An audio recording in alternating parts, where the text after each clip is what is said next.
Hello everybody, hope you're all well. Adam Steele from Hot Pole Studios here, back again live on a Monday doing the pop punk mix stream with Maysetto. Before we dive in, I want to show you something, a sound that I've been developing. This.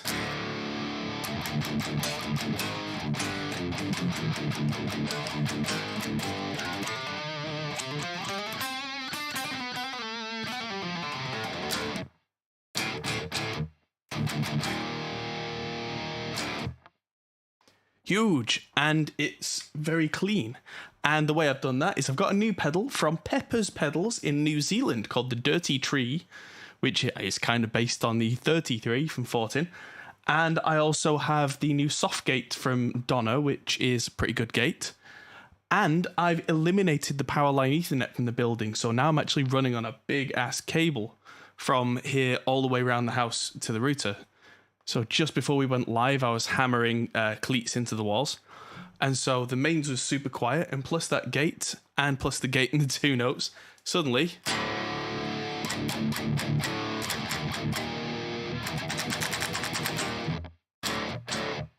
sounds pretty good. And now I'm listening to this thinking, okay, now I can replace the bridge pickup in the Tremonti with something from Bare Knuckle.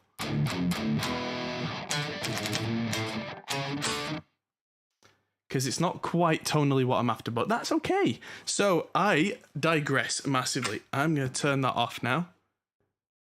And so I just thought this was a really good place to share that little tidbit of information. I'm in the middle of filming so many videos, and look what is on my head. VSX, everybody. They're coming back. Is that a mark on it already? Yeah, I've had it. Yeah, I've had them about 5 minutes. My new VSX replacements arrived. Woo! Which means that I'll be able to go back to mixing on the virtual headphone system. They did ask us a month ago not to go shouting about it, but that was a month ago, and all bets are off at this point. So, let us settle in and start to look at these mixes and where we got to last time. Because last time we got all the Melodyne stuff done. Sorry, we got all the guitar and bass reamping done. Hello, everybody.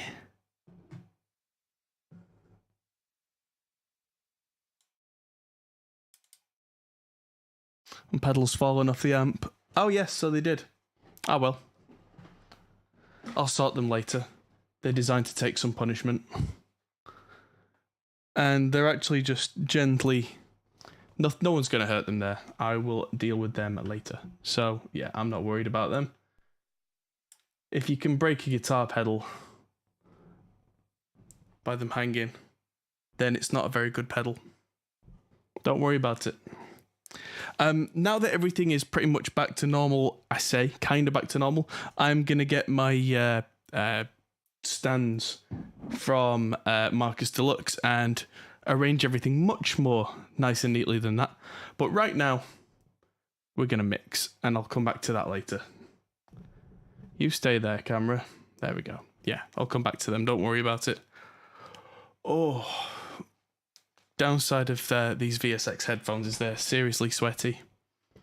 So, let's listen to what we've got.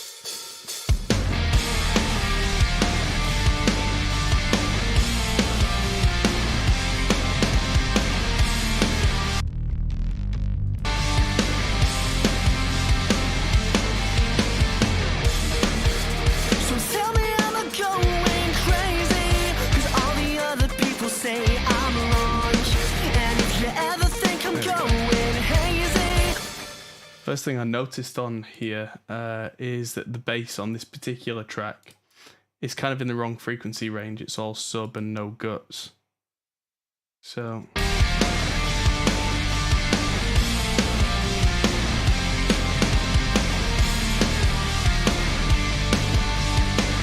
there we go. That's better.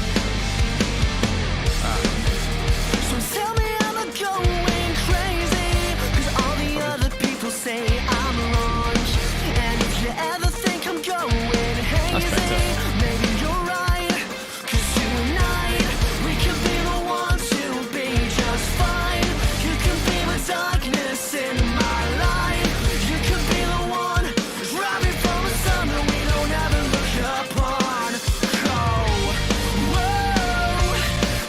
Cool, so this is Octavia, and eventually this is going to have delay throws all over the place. It's quite a delay-focused song, this one. But for the meantime, just before the stream, I noticed I could barely hear the vocals. So I turned down the guitars and the bass until the vocals came out. So tell me I'm going crazy, 'cause all the other people say I'm wrong. And if you ever think I'm going hazy, maybe you're right. 'Cause tonight we could be the ones to be just fine. You could be the darkness. There we go. The kick was also absolutely killing me. So let's look at Melodyne on this vocal and let's get right into it. Any questions at any point, do feel free to ask. So I'm going to pitch macro these to 50% drift and 100% center. And we're going to start with that. I think this song is in B flat major and G minor. Because it modulates between the relative minor and relative major. So tell me I'm going crazy. So already we need to zoom in. So tell me I'm going crazy. That sounds like it's, even though it looks like the pitch center's right, the actual sound of the pitch is off. So tell me I'm going crazy, 'cause all the other people say I'm wrong. And if you ever think I'm going hazy, maybe you're Pitch center is important in Melodyne because what it thinks is a pitch center and what we hear are not necessarily the same. Evening, everybody. Welcome, welcome. Come in. Make yourself comfortable. Grab a drink. hazy, maybe you're right. 'Cause tonight we can be the ones to be just fine. You can be the darkness in my life. Right, time to mute all the other vocals so we can pick this one out. Hazy, maybe you're right. 'Cause tonight we can be the ones to be just. That needs to be a major. The ones to be just fine. You can be the darkness in. That needs to be a solid fifth. Mostly because of the harmonies. Fine, you can be the darkness in the darkness. Fine, you can be the darkness in my life. Fine, you can be the darkness in my. I can hear that drifting sharp, so let's pull that back. Fine, you can be the darkness in my life. You can be the one driving from a sun that we don't ever look upon. Cool. It doesn't have to be perfect, it just has to feel right, and especially when the harmonies come in, it has to not sound disgusting. But that's it, it doesn't have to be like K-pop perfect. Maybe if I'm going, maybe if I'm going somewhere, you can be the one who sold me out. And if you ever wanna be, and if you ever, and if you ever wanna be just nothing, maybe you're right. 'Cause tonight we can be the ones to be just, the ones to be just, the ones to be. That should be full. Who be just. Want to be just fine. You can be the darkness in my life. You can be the one driving from a sun that we don't ever look upon. Don't ever look up. Don't ever look up. Don't ever look upon. Don't ever look upon. Okay, question from the chat. Is there any time you'd use the Reaper pitch tool over Melodyne? No. The Reaper pitch tool is okay. Melodyne is incredible. The Reaper stuff is mostly great, but the pitch algorithms I find they're alright. Their auto pitch correction can be okay in a pinch.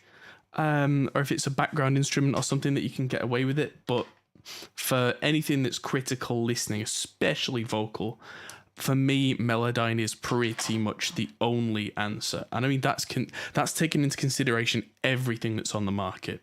I don't trust anything else. Let's just.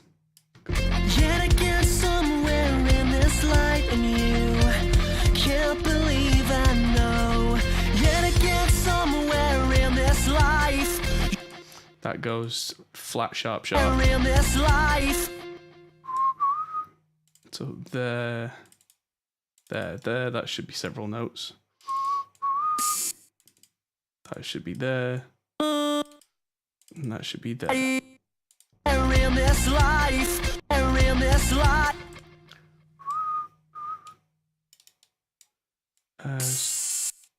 That should be a sooner cut then. In this life. In this life. That's supposed to be 2 notes, so I'll have to zoom in. In this life. In this life. In this life. You believe. Oh. Melodyne eating up volume and stuff. I'm sorry, you'll have to be more specific. In this life. You believe. Because I don't know what you mean. Eating up volume and stuff.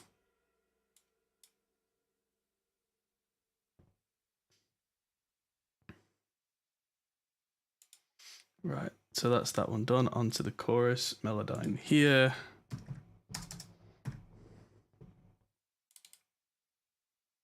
And of course, this still isn't the final mix, by the way. This is, we're not quite at that point. That's going to be the next couple of weeks.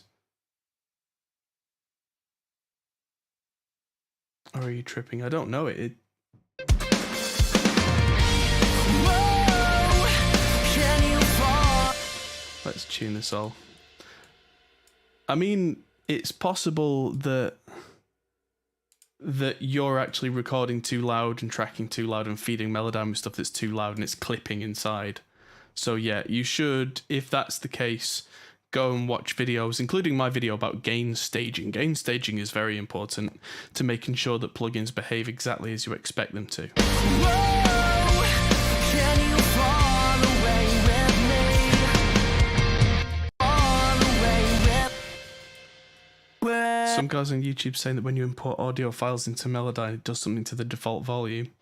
Not heard that one. And anyway, I'm not importing stuff into Melodyne here. I'm using it as a plugin using ARA, so there's no importing. There's nothing. It doesn't do anything with volume. Not that I have ever heard anyway, so yeah. Van Deen, hello. Right now I've got kind of like an empty coffee cup. I do need to go and grab myself a drink at some point. But I'm alright for a minute. That sounds sharp.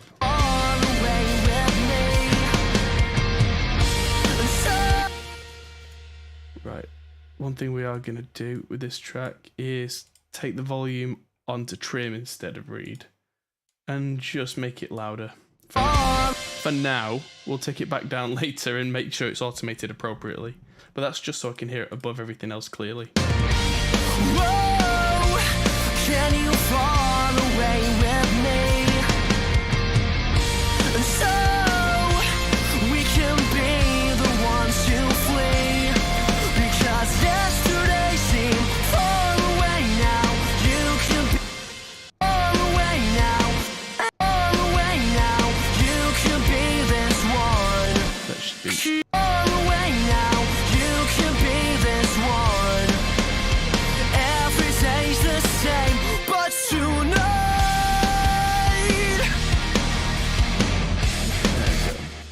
Hello, Mike. Yeah, someone said coffee. Yeah, I had coffee earlier, but no more for me. I'd have the jitters. It's 8:20 in the evening. I would not sleep, and I would be very ill. Whoa, can you fall away with? Oh, it's weird doing this with a big mouse cursor. I did the big mouse cursor so you can all see it, but it's harder to grab things. Whoa, can you fall away with me? Whoa, fall away with me. And so we can be the ones to flee. 'Cause yesterday seemed far away now. You can far away. That should be Far away. split so that it's Far away, going further. There we go. seem far away now. You could be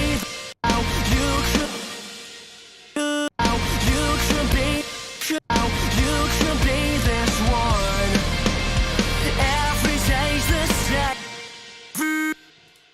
There we go. Every day's the same, but tonight. There we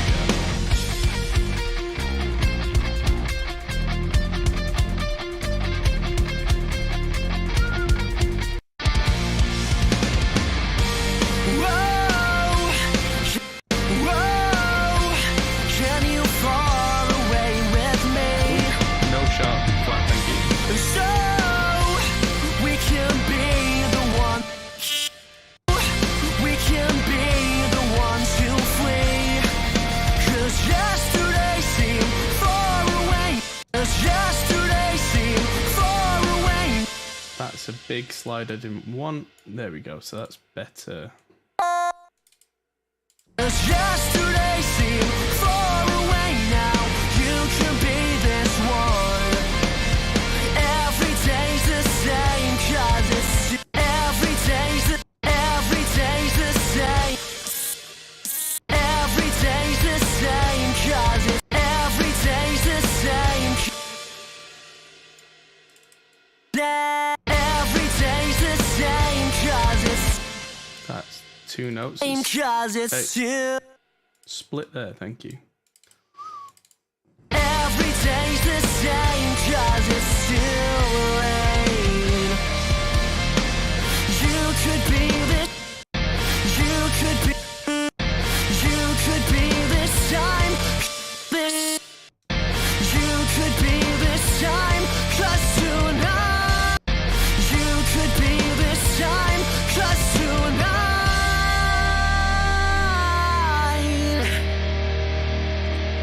Cool. That's getting there. Oh, crispy tuna. Yeah, but that's the thing. I mean, it's that sounds like one of the rare things where it doesn't excite me at all. It's like, oh, a tuna. Yeah, I've got one of those. It's like I use Melodyne because it works really, really, really well, and it takes a certain number of hours to really get comfortable with it, and I'm not really looking for anything else. I'm not. I mean, if Brainworks paid me to do a video on it, I'd investigate it, but there are other things I'm looking at right now where I'm going, oh, that's interesting. Oh, that's interesting. Why is this different? Why is this different? I'm looking at crispy tuna going, all right, I've got something.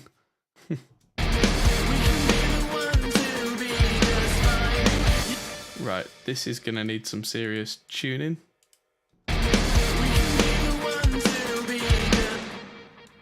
It's sliding around all over the place.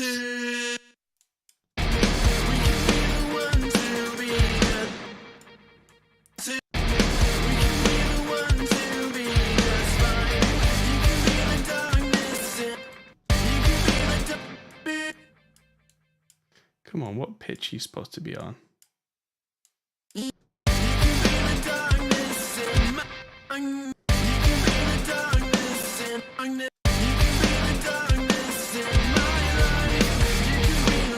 That's the first time I've ever heard that one go up to the fourth.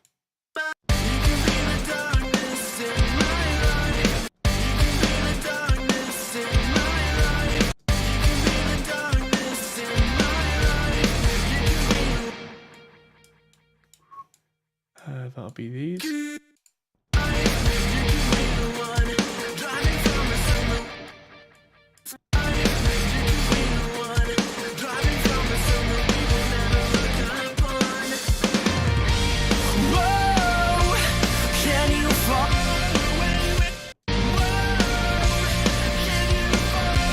Wrong window.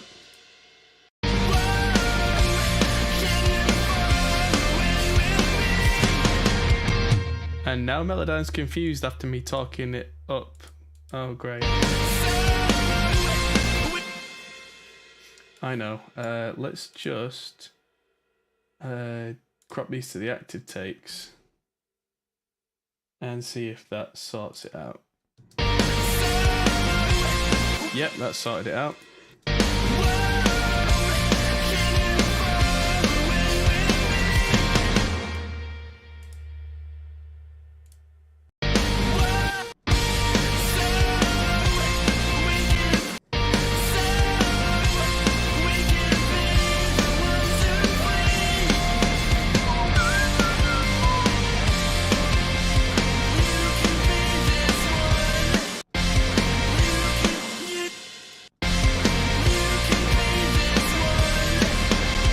There we go, on to the next bit.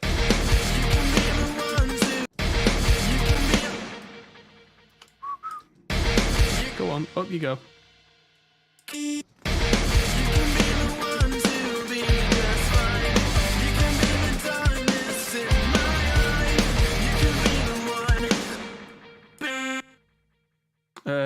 What Melodyne is this? This is Melodyne Assistant 5. And in Reaper, yes, this is ARA mode, no transfer. Saves me hours of time.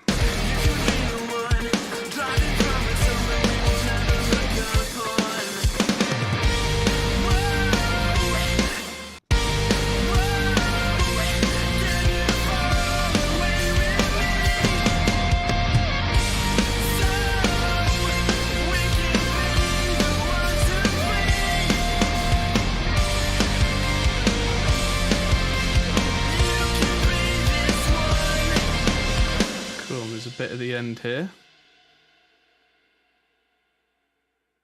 Do I find it better to record two separate vocal tracks as opposed to using a doubler like the Howard Benson plugin? They're very separate things. It's not one or the other. I double track vocals usually and use things like a doubler because it's not a doubler, it's a pseudo stereo effect. It doesn't actually sound like a double. What is Melodyne? It's tuning software. If you're asking me that question with the greatest of respect, maybe watch a different video because you'll find this intensely boring. Look on YouTube for Hot Pole Studios Melodyne, and you will find me explaining all of this right from the basics. So, hope that helps. But yes, if you're asking what is Melodyne, yeah, you might find this video to be really dry and boring.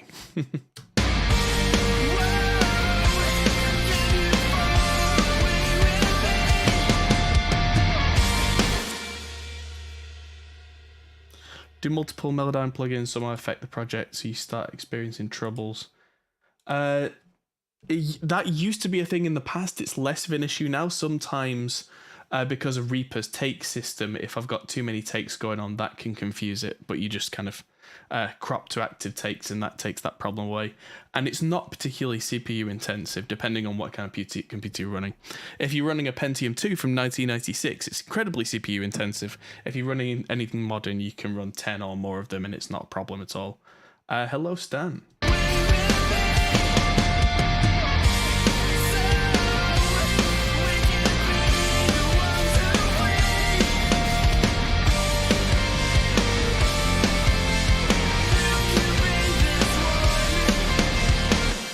Okay, let's have a look at the rest of these. Let's just crop all these to the active takes, just to make sure there's no potential issues here. And now put Melodyne on deck 2. And I'm just muting each one as I unmute each vocal, just so that I can really clearly pick each pitch out as I do this. Remember, this part is not a mixing exercise. Why is Pro Tools so prevalent? Again, that's something to search YouTube for. That's not something to really ask on a live video, because I can get on a soapbox about that for 20 minutes, and it's very much not the scope of today's video.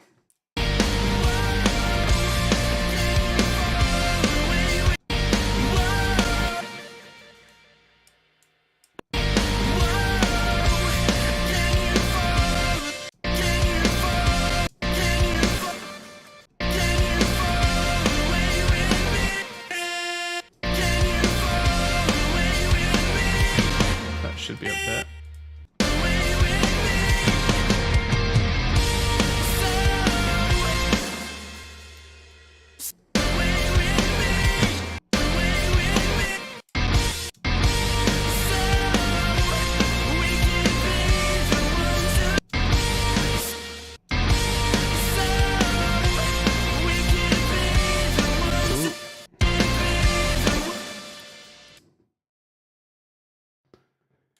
Yes, just checking Discord. Everybody knows we are live.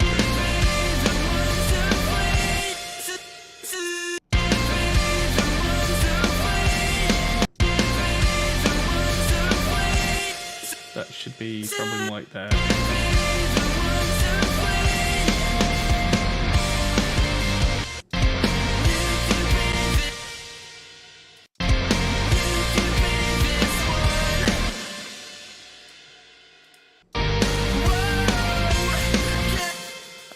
That was slidey slidey. First of all, let's correct this slide if we can get the mouse to hover on the right bit. Having a giant mouse is actually really irritating. That should be much more bing bing.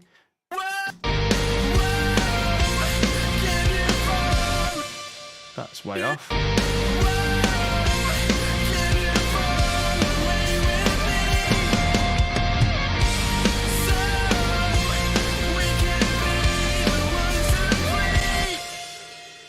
That's again got wavy pitch. That's better.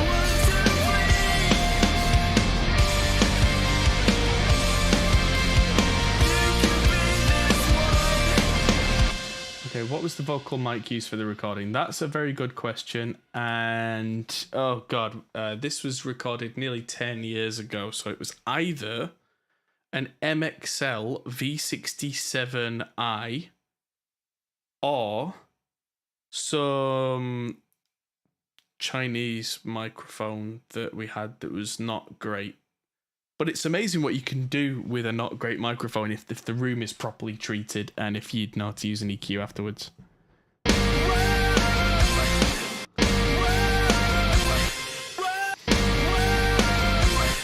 How many lead vocal tracks to use for the mix? Is double tracking enough? Only you can answer that. That is a very personal thing. It's a very genre-dependent thing. Just start with one. Is it enough? Does it work throughout the song? Things like, I don't know, if it was a country song, you would almost always have one throughout the song and then a few harmonies. Although if it's modern pop country, you would double the choruses. If it's rock, you tend to double the choruses. You tend to single the verses.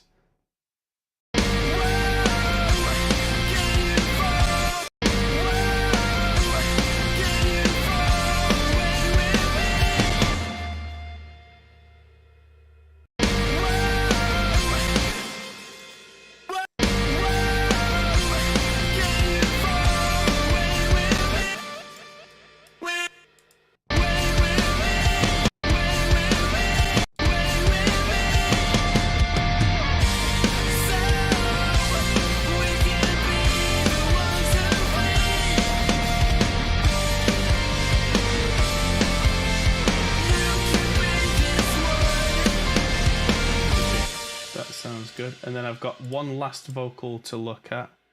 Tonight, we can be the ones who'll be. Tonight, we can be the ones who'll be just fine. You could be the darkness. Right, so that was actually Brad, the vocalist. This is when it's a full 3-part harmony on the verses, but it's only one track of each. And you can hear... Tonight, we can be the ones who'll be. On the verses, you can actually hear I've used just one single vocal. So tell me I'm not going crazy, 'cause all the other people say I'm wrong. And yeah, because it's... even on the choruses, I've only used one main vocal and then just a double-tracked backing harmony. Because on this particular song, I was finding that adding and taking away at the right points was far more effective than just slapping a ton of different vocal harmonies on it. But yeah, this one was Brad, and Brad, lovely guy. Half decent guitarist, decent drummer. At the time, at least, he wasn't really a singer. I don't know how it knew to tune those, but okay. Yeah, everything 100%, 50%. 'Cause tonight we can be the ones who'll be just fine. You could. But that's the thing. This was 'Cause tonight. this was a bunch of teenagers, really, that we were doing. You can't expect teenagers to be like world-class singers all the time. And anyone who says, "Oh, just do loads of takes," quite often with a lot of bands, especially, you have unreasonable expectations. These guys are doing their best.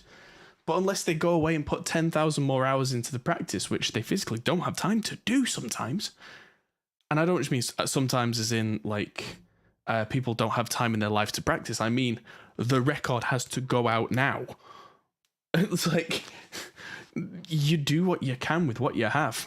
'Cause tonight we can be. And I don't have an issue with that.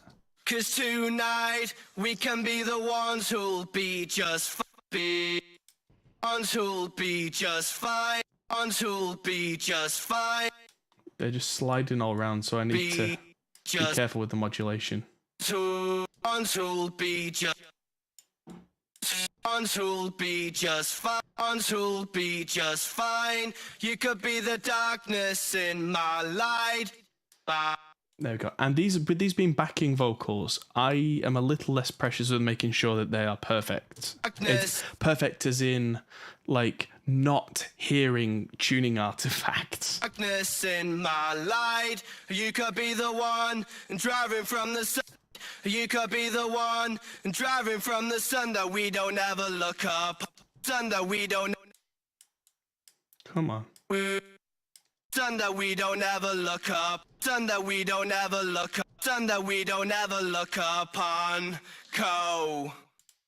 Okay, so like as a good example, that sounded a little bit rough, but let's try it in context with the other two vocals.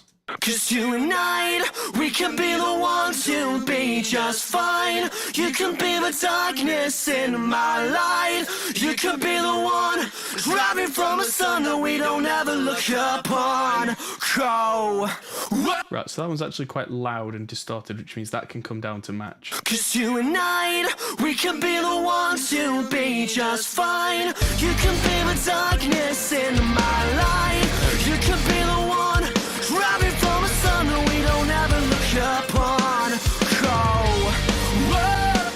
Cool. Yeah, I'd be interested to see some more vocals from before vocal tuning. Yeah, you'd be surprised just how out of tune most of them were. But when you get multiple vocals in a block harmony, it really covers a multitude of sins that people just didn't hear. And because the standards of the time were lower, it wasn't an issue either. We can be the ones. We can be the ones who'll be just fine. You could be the dark. What are you doing, Melodyne? Come on. We can be. We can be the one. There, go on. Up you go. We can be the ones who'll be. We can be the ones who'll be just fine. You could be the darkness in my light. You could be this in my light. This in my light. You could be the one driving from the sun that we don't ever look upon. Sun that we don't ever. Sun that we don't ever look upon. Go. There we go. Yeah, that's that track. Done. So let's listen to that back. Oh, also, talking of Whitney Houston, what's my basic rule for panning backing vocals? Yes, do. Again, it depends on the song. It depends on what else is going on in the track. It depends on how many backing vocals I have available to me. It depends on whether I want to use any sort of pseudo stereo effects on things.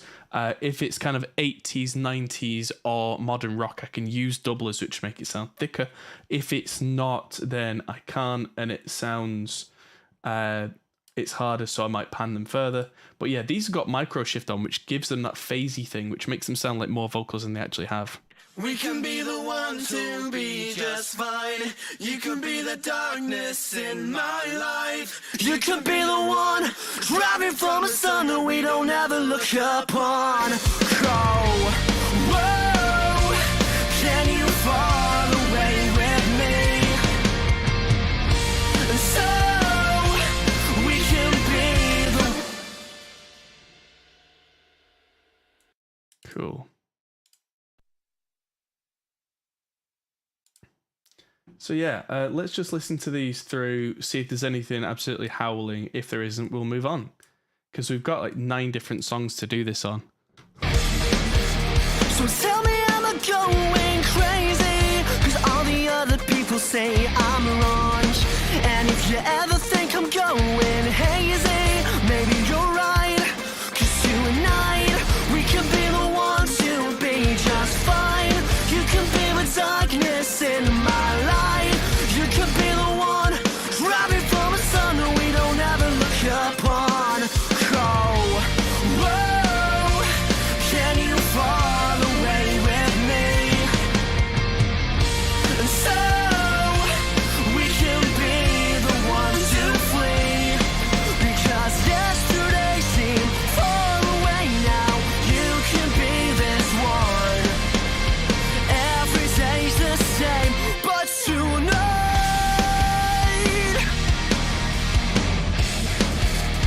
maybe if I'm going somewhere, you can be the one who sold me out. And if you ever wanna be just nothing, maybe you're right. Cause tonight, we can be the ones to be just fine. You can be the darkness in my life. You can be the one driving from a sun that we don't ever look upon. Oh, whoa, can you fall away with me? And so we can be the ones to flee. Cause yesterday seemed far away now. You can be this one. Every day's the same, but tonight.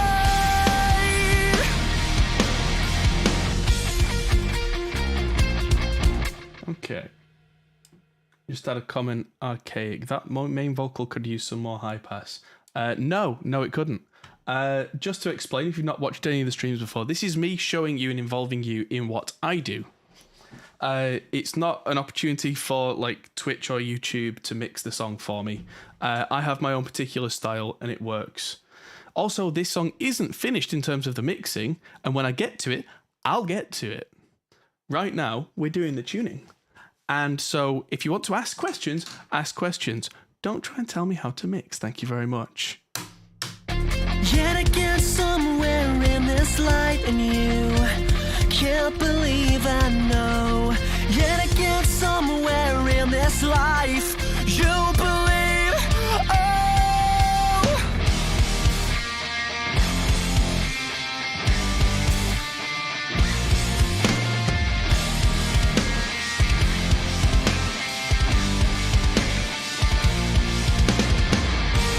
whoa, can you fall away with me? So we can be the ones to flee. Cause yesterday seemed far away now. You can be this one. Every day's the same, cause it's too late. You could be this time, cause tonight.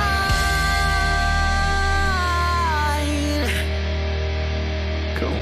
The tuning sounds good. We are going to come back to this song. We're going to do some small tweaks in the next episode, I think. There's quite a bit of things like delay automation we need to add in here, some small level sculpts. The vocals are too loud right now anyway, because we did that on purpose so we could hear the tuning very clearly, so that we could know without any shadow of a doubt whether what we were doing was in tune or not. Can you show us how to compress the voice? That actually Do you use the rewire tech for Melodyne? No need. In Reaper with VST3, Melodyne has ARA, which means there's no transferring, there's no rewiring, there's no problems. It just works. So show you how to compress is answering the same question that Stan had, really, which is if you use just one vocal, how do you make it sound huge / not thin? Firstly, get the singer up to the microphone. That's a big part. This vocal looks like it's been tracked way too loud, so that's kind of bad, but let's just solo it. And so after the Melodyne, which is just to do with tuning, I do have a virtual mic model, even though it wasn't the actual Slate ML1 that I used. I'm kind of cheating and throwing that on there. And then I'm using a preamp with a little bit of saturation. So I've got... So tell me I'm going crazy, 'cause all the other people say I'm wrong. Don't be afraid of distorting the vocal just a little bit. It doesn't have to be super clean, because once it's in the mix, that makes it sit. Beyond that, if you look at my EQ here, it's flat. There is a high pass there of 200 hertz. We definitely don't need to go further than that. The compressor here that I've used, the distressor, is really compressing this.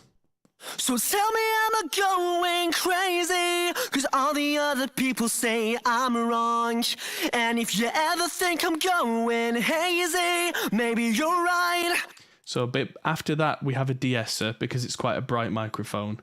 Then we have decapitator that is driving the vocal. If I turn this off, so tell me I'm going crazy. Still sounds good, but just a little thin now. People say I'm wrong, and if you... And what's going on after this? Okay, so I've got a little bit more compression, but with a slower optical compressor. Then I'm adding a little high end and a little mid-range, but they are creative. They're just to help it sit in the mix. And there's nothing really fixing anything. So tell me I'm going crazy, 'cause all the other people say I'm wrong. Uh-oh. Danger, danger. What did I do? Oh, there it is. I moved my mouse wheel and it moved to the next preset. So tell me I'm going crazy. But yeah, a little bit of decapitator, lots of compression. You need to make sure that you record vocals in a dry room, no reverb. That's the problem most people have.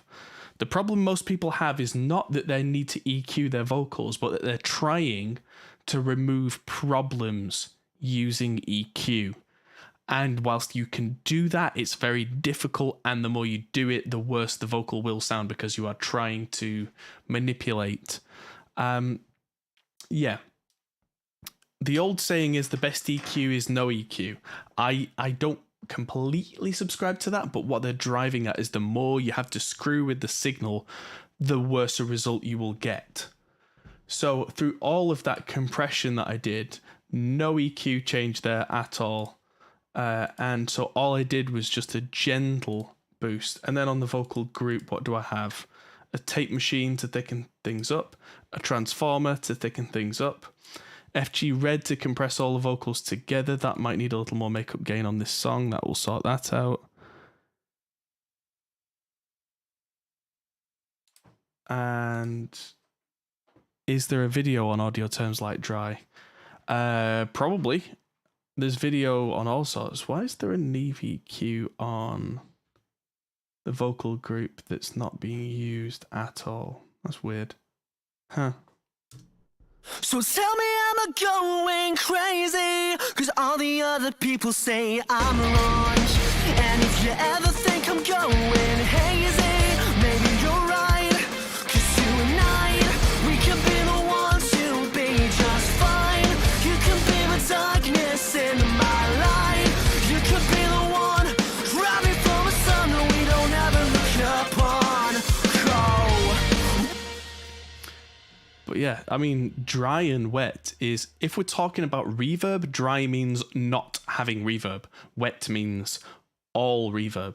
In the world of effects, dry and wet means dry means not having the effect, and wet means only the effect. And the two together is a blend. And so when you see a wet dry knob, that's going between just using whatever effect it is you're using and none at all. Yeah, the terms change depending on what subject you're talking about.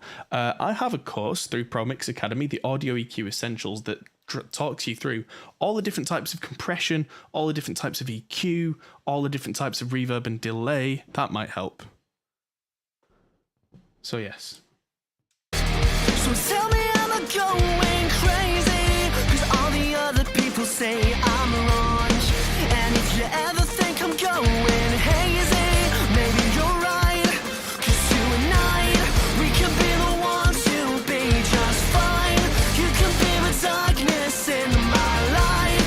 You can be the one driving from a sun that we don't ever look upon. Whoa, can you fall away with me? Unsurprisingly, we've not heard anything else from our backseat mix guy from earlier. Yeah, sorry if that upset anybody, but I don't tend to stand for backseat mixing because it doesn't help anybody. Right, I had a sticky note on my screen, 1 second. Alright, so Octavia needs, I'm just going to update this to needs mix tweaks. So I'm going to move on from this to the song 3 Years Time. I can hear hoovering in the background. Fantastic. At least I'm on closed back headphones this week. Especially when the singer has volume variations. If the singer has massive volume variations and you're not if you're not compressing enough, you won't control those. So compress more. Don't be afraid. Right, let's just get rid of all these DSs that we're not using anymore. Okay. Yes, I mean, if I'm mixing and somebody in the chat hears something and they say, well, this sounds a bit weird, what's that all about? Asking questions. It might be that I'm doing something weird on purpose.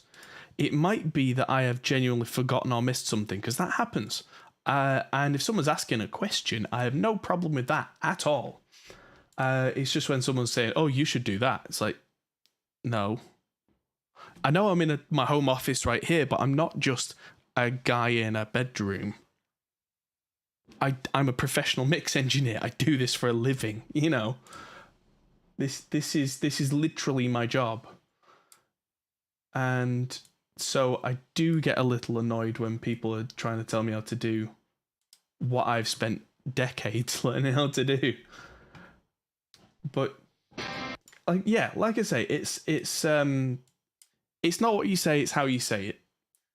Now, the bass on the last track was a little subby, so I'm just gonna push the 400 hertz a bit and see if that works, because I did that on the previous song because it felt a little subby on this, because I'm back on VSX, baby.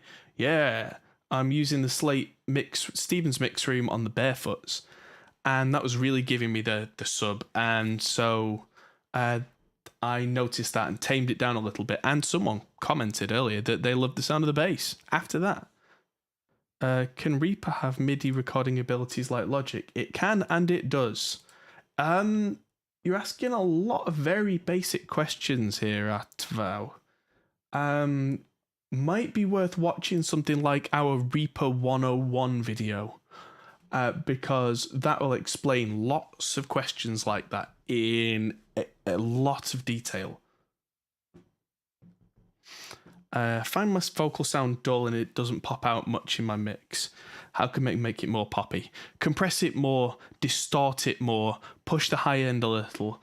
Don't be afraid. If it starts to get a little sibilant, add a de-esser afterwards, but don't be overbearing with it. But don't be afraid to drive, compress, push. Do I use the VRS8? No, unfortunately, I don't. I'm mostly an Audient guy. I'm using an ID14 Mark II right now. At the studio, I use the ASP banks into an RME RADAT system with conversion, all sorts of stuff. But Yeah, I was using an Arturia Audio Fuse 8 Pre, which I need to get back. I lent that to Monuments to record their new single. I need to get that back. But again, this song is not completely mixed, but let's get to the vocals.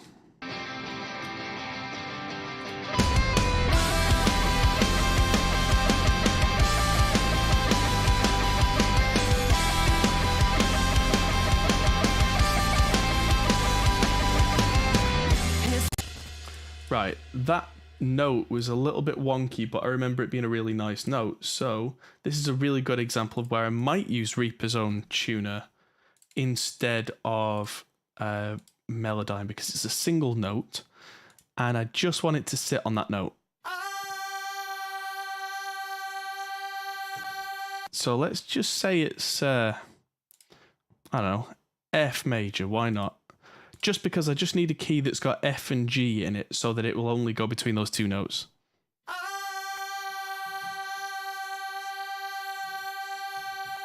Well, here's the thing. If I can hear things that you can't hear, that's only experience. That is searching and searching and searching for that extra 1%, extra 1%, extra 1%, and it all builds. And yeah, once you've heard something and you know exactly what you heard and why you heard it, you can't unhear that, and then that will stick with you.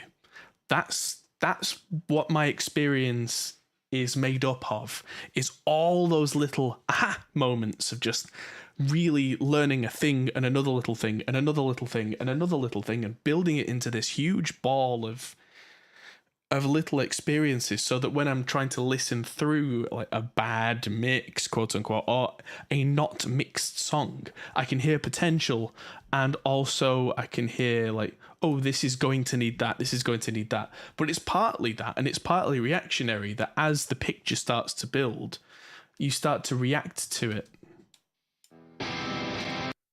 And you start to go, okay, well, if that sounded good, but now this is a problem, then I fix that by doing this. And now this third element is a problem, and I fix that with something. And now a fourth element is a problem.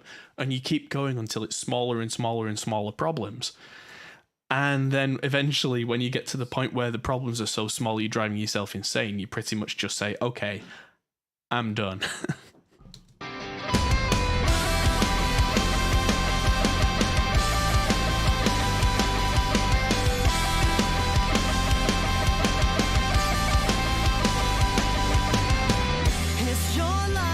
Okay, so I'm going to take this off stereo correction. Speech? Let's try that.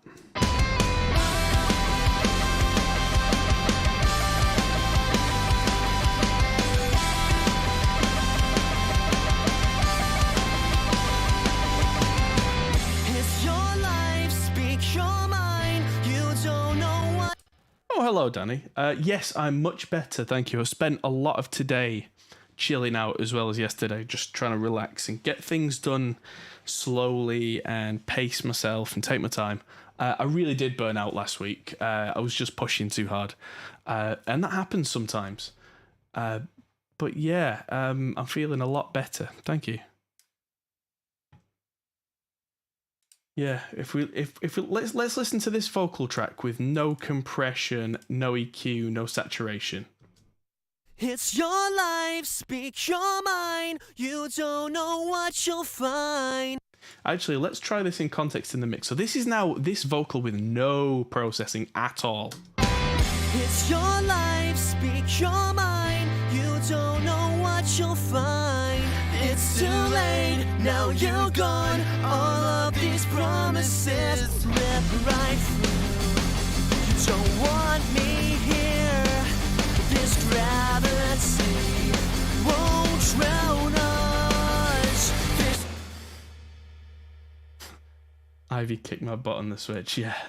So your vocal should sound like that before you do anything. If it doesn't, you might be using the wrong microphone. You might be using a faulty preamp. You might be in a room that's making it sound bad. Get the sound right at the source. Mixing is supposed to be like the top 20-30%. Most of it is in the tracking. Rob's got, problem with the mix you're okay with. I used to have that for a long time. And it took years to get back to the point where I could do something I was happy with. So just out of curiosity, we're going to start this vocal again dry, nothing on it. So we're going to start off. It's your life, speak your... Because I quite often don't build up something like a vocal chain from start to finish. I might start in the middle somewhere and flesh it out. So I would start with something like this really heavy compressor, the distressor. When I turn this on, watch these go crazy. And this is taking loads of volume off, but also making up the gain afterwards so that the volume sounds the same, but it's really controlled. Watch when I turn this on. It's your life, speak your mind. You don't know what you'll find. It's too late, now you're gone. All of these promises rip right through. You don't want me here. This gravity won't drown us. So that's giving up to 12 or 14 dB of compression, which is a lot of compression. And you can really start to hear all the background stuff. You can hear if the room is ringing. You can hear him breathing. You can hear the headphones bleeding. You can hear every little thing when you start to compress really hard like that. So when you're recording pop vocals, you've got to be incredibly aware that every little sound is going to be in this microphone and is going to be magnified 100 times. So on top of this, I'm going to add this virtual preamp and mic. It's your life, speak your mind. You don't know what you'll find. It's too late, now you're gone. All of these promises. Now it sounds distorted, it doesn't sound good. But let's take it out of solo, turn these off, and then I'll turn them back on again, and you'll find that it doesn't sound wrong in context with the guitar. It just sounds like it's further in your face. It's your life, speak your mind. You don't know what you'll find. It's too late, now you're gone. All of these promises rip right through. You don't want me here. Cool, and I'm turning that on. You're not going to hear a difference with this. That's just a low-pass filter. Or at least you won't hear much of a difference. It's your life, speak your mind. You don't know what... But that's just any pff and pff stuff is being cut out there. It's your life, speak your mind. You don't know what you'll find. It's too late. And then I've got a de-esser that's doing exactly what it says. It's your life, speak your mind. You don't know what you'll find. It's too late, now you... Again, a lot of this stuff sounds like too much, but in the mix context, it works. The decapitator's a great one for this, because this is really quite heavily distorting, and I've got the tone being brightened here. It's your life, speak your mind. You don't know what you'll find. It's too late, now you're gone. Yeah, I tend to start my mix building in solo because I'm listening for problems. Once I get past listening for problems and I'm happy with technically how an element sounds, I then come out of solo and then do the rest in context. So then I've got this little bit more compression and some real like high frequency and mid push just to make it in your face more. So I'm just going to turn that on. It's your life, speak your mind. You don't know what you'll find. It's too late, now you're gone. All of these so everything off. Life, speak your mind. You don't know what and you'll on. find. It's too late, now you're gone. All of these promises rip right through. You don't want me here.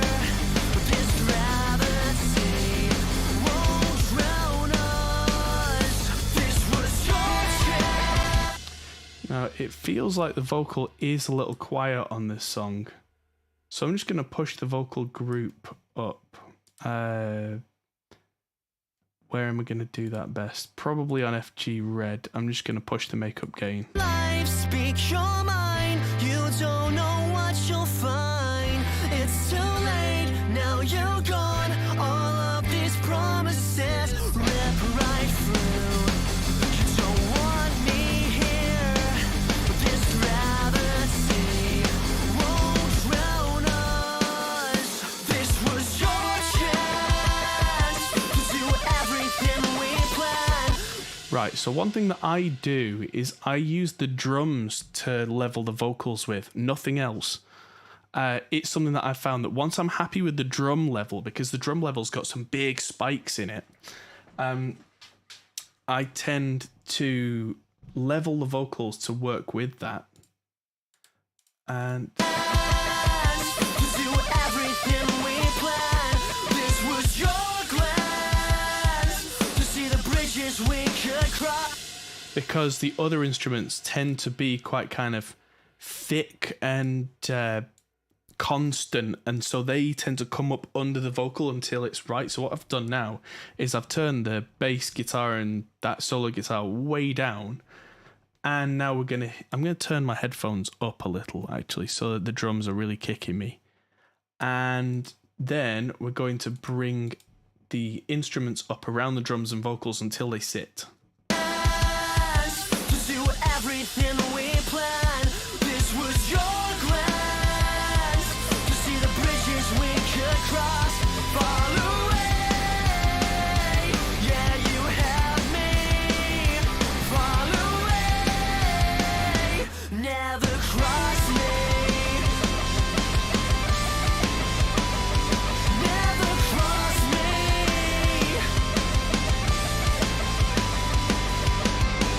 Now you see what we do when all our plans just fall through. Just take time, then breathe slow, so you can realize just what you did. It's so long gone, it's over now. Our own way. This was your chance to do everything we planned. This was your glance to see the bridges we could cross. Fall away, yeah, you had me. Fall away, never cross me. Now we say goodbye to someone we once knew. Free us down the line, finding someone new. Someone who'll try harder, someone we can trust, someone else who's stuck with us. This was There's no such thing as a lyric error. There's only 19-year-old songwriters trying to make double entendres thinking they're clever and trying to be all poetic. Yeah, it's not an error. It's just probably a bad play on words that nobody gets. Marty said, I entered a Mayseto song in the Gear Gods review show. Oh yeah, just because I was interested to see what Trey thought.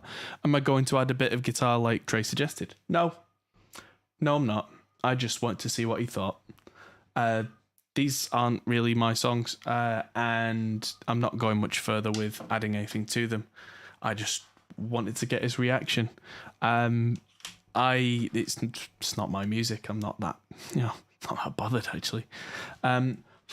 If this was a band that were currently doing this with me on stream, I would have talked to the band and seen if they thought that was a good idea, then got them to do that. But this isn't the case in this instance. So it was just curiosity on my part. Anyway, let's tune the vocals because we're getting a bit too deep into mixing with this song, and that's for another time. Let's get these turned off and get Melodyne in here. Up in here. The other thing I'm going to do quickly is just grab all of the vocals, right click, take crop to active take so that there's no room for Melodyne to get confused. In years gone by, Melodyne was famous for crashing Reaper, which is partly why we've got a crash count thing there. It's your life, speak your... There we go. We start with a bum note because we start slightly flat. It's your life. It's your life, speak your mind. You don't know what you'll find. That should be... Show what you'll find. It's too late, now you're gone. All of these promises rip right through. You don't want me here. This gravity won't drown us. The other thing I didn't mention before for someone who was asking about making sure your vocal is right is use heavy compression to get it to a point where it's mostly there. And if there's still a note or two that get lost in the mix, that's when you get to automation, using like a volume lane and just pushing up that word so that it sits in the same sonic place. Not Sonic the Hedgehog. Now you see what. Now you see what we do when all the pleasures. What we do when all the pleasures fall through. Just take time, then breathe slow, so you can realize just what you did. It's so long gone. It's so long gone. It's over now. Our own way.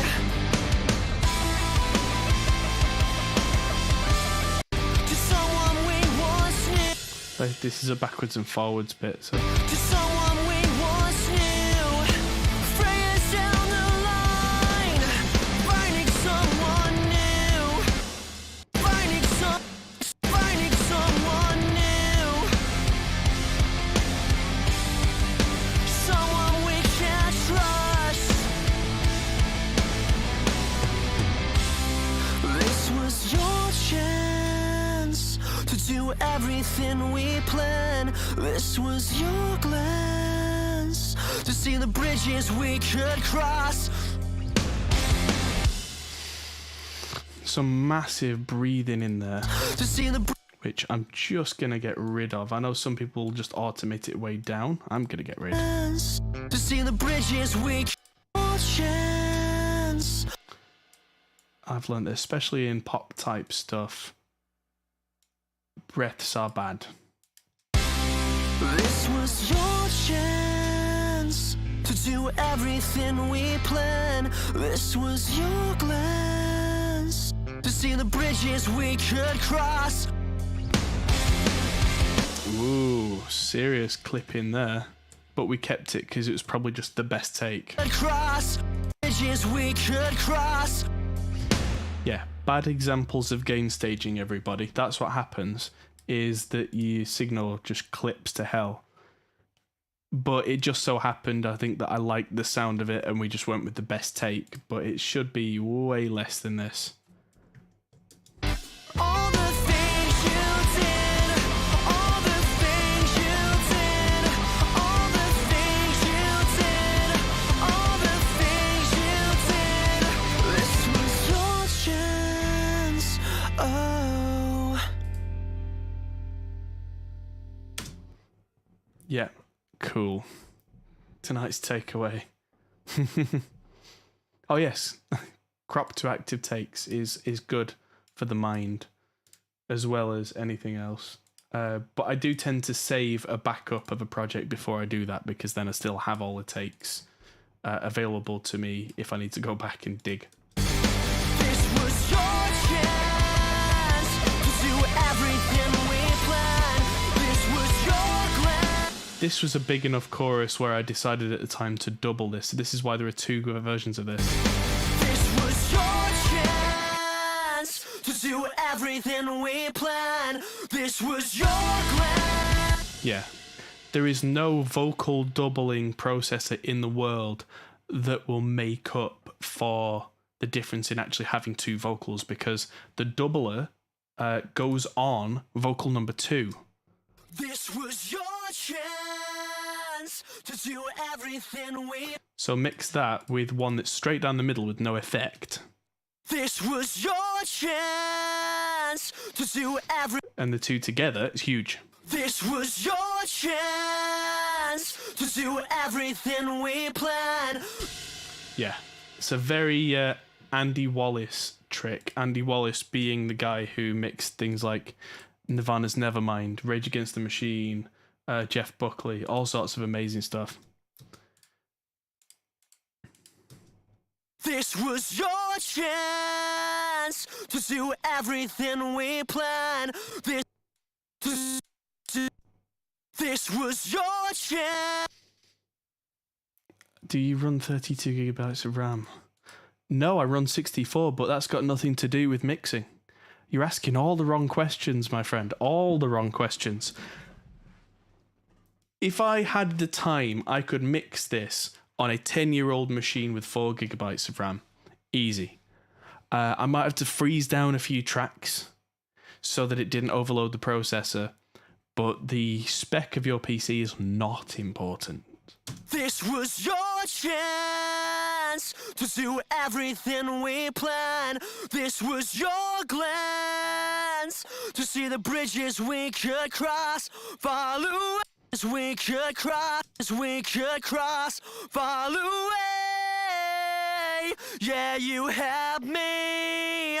Follow away, never cross me. Never cross me. In fact, to prove that point, Glenn Fricker is currently sending me his old Pentium 2 motherboard, which is from 1996. And I'm going to track a song on it. I'm going to find a way. This was your chance. This was your chance. This was your chance to do everything we planned. This was your glance to see the bridges we could cross. Follow away, yeah, you.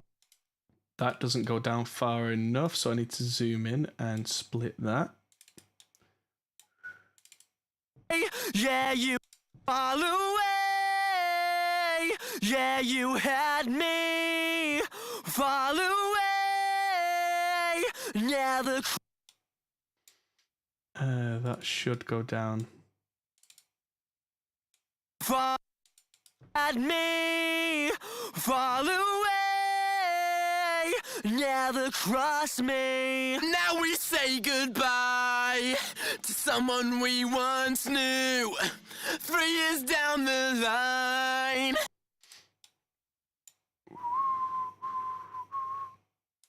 That should be major 7th octave. Down the line. Well, Sound Blaster might be cool. I believe the motherboard he's sending's got PCI and ISA slots, so how old a Sound Blaster are we talking? Someone who'll try harder. Someone who'll try harder. Someone we can trust. Someone else who. Someone else who's stuck with us. It's a lot of S's, but hopefully the de-esser. Someone else who's stuck with us. Doing a significant amount right there. Follow away, yeah. That's the thing, yeah. That old crap has gone from old crap to being vintage now. Follow away, yeah. There was a point only a few years ago where stuff like Pentium 3 and Pentium 2 wasn't worth keeping, and now it's going for lots of money. Follow away, yeah, you had me. Follow away,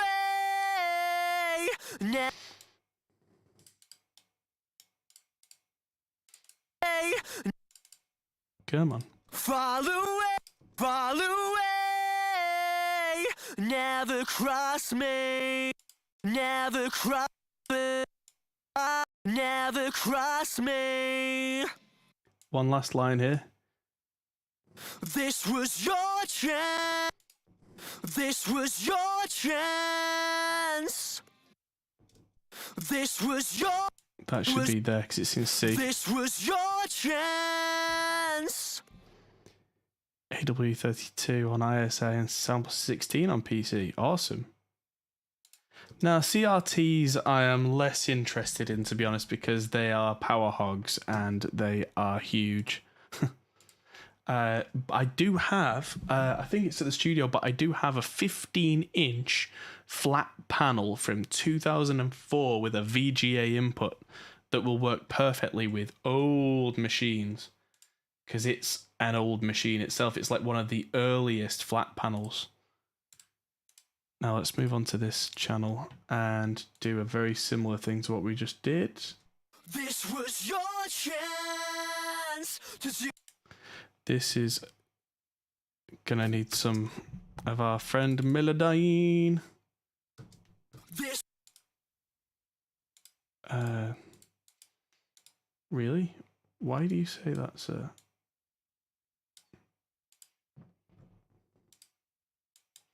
None of this should have any tuning on at all. This was your chance. This was your. This was your chance to do everything we planned. This was your chance to do. This was your chance. Yeah, that's not editing the bit that I'm actually hearing. Let's just tweak it a little bit. It's being weird. Did that fix it? This was your chance. This was your chance to do everything we planned. This was your chance. This was your chance. See, now Melodyne is giving me a bit of grief. Let's try gluing these items together. There we go. This was your chance.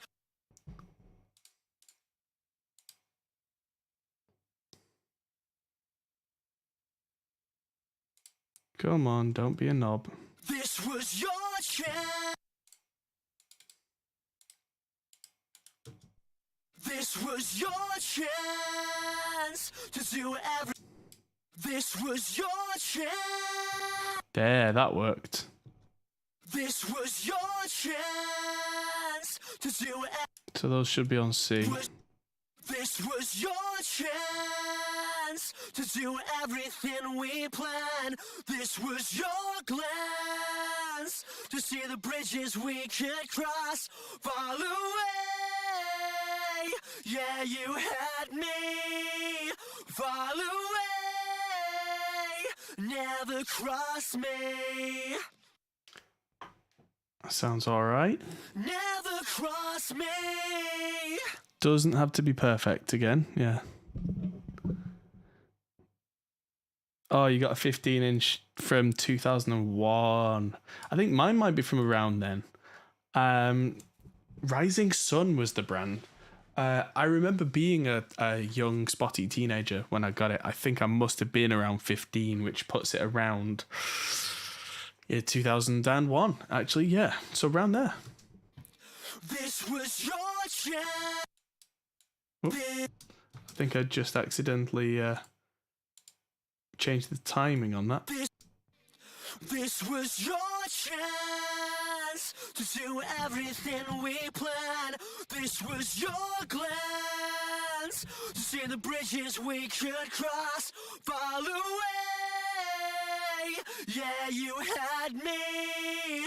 Fall away, never cross me. Yep. Fall away, yeah, you had me. Fall away,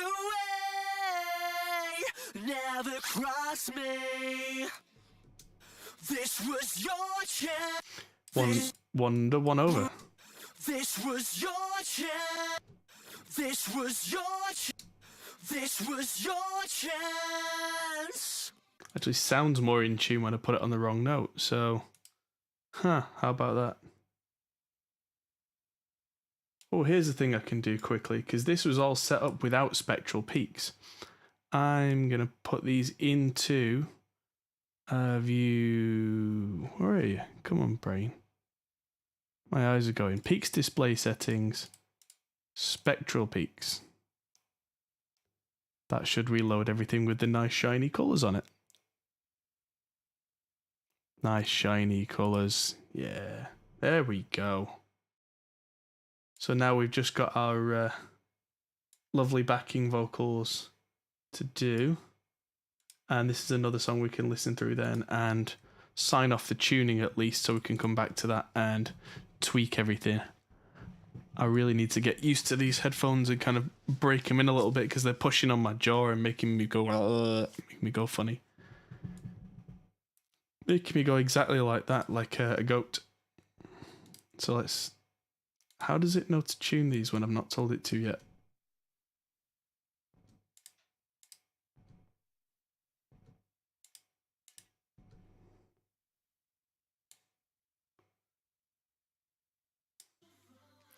It's too late. Yeah, this is displaying for the entirely wrong song. There we go.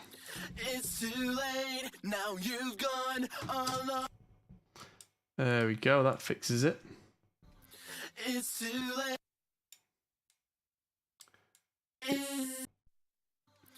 It's too late. Now you've gone all of these promises.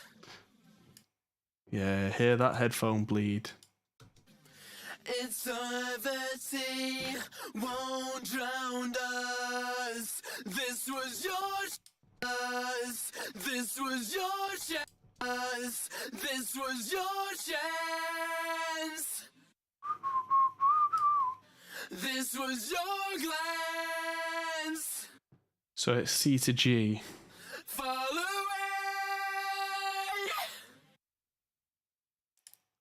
Fall away. Never cross me. Just say time.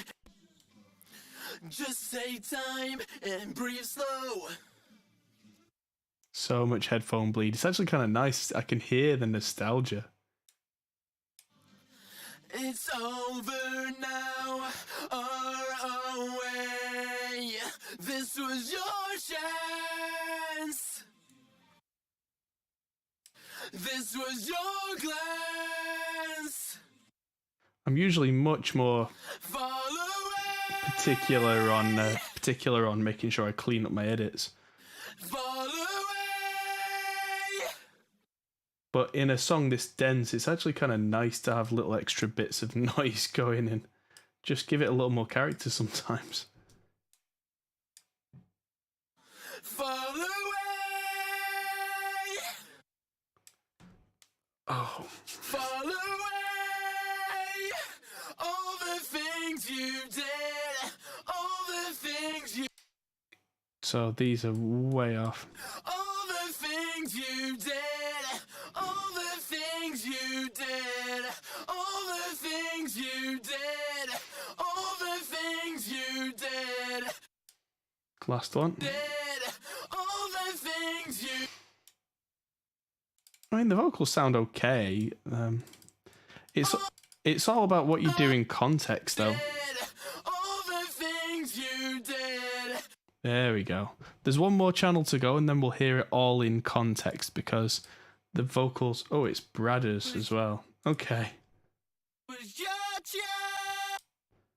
Hello, Bradders. How's that doing? Alright, so...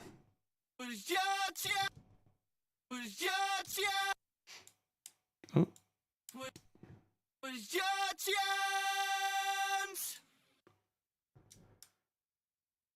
I think I was supposed to cut that there. There we go.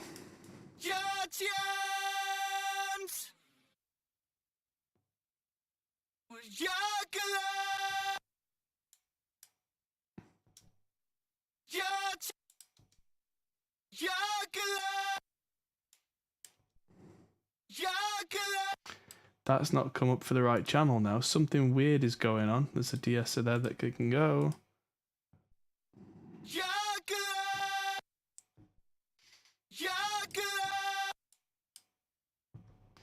You're ugly. Is that what he's saying? Let's just glue a couple of these together. See if that makes Melodyne behave. Yeah, it did. Good. Select all 100%. Yes, please. Come on.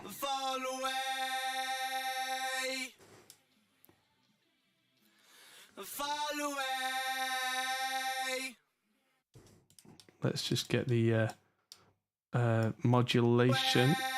And see, the thing about harmony vocals is quite often they're nowhere near the quality of the lead vocal because they're not the ones you're listening to.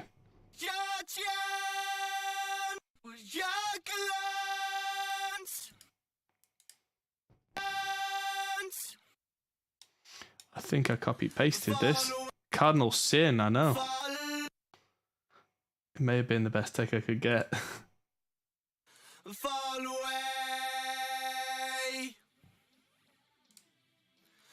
Fall away. All the things you did. All the things you did. All the things you did. All the things you did. This was your chance. Oh. Yeah, that was a lot of distortion. Fall away. Yeah, you had me. Fall away. All the things you did. All the things you did. All the things. There's significantly more output there than there is on some songs, so I've just backed the distortion off on the vocal group a little there.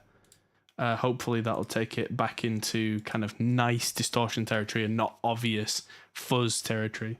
Let's try this in the mix now. Listen to it all together. It's your life, speak your mind. You don't know what you'll find. Oh yeah, also the big delay. So the intro vocal goes to the big delay.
everything we planned. This was your glance to see the bridges we could cross. Fall away.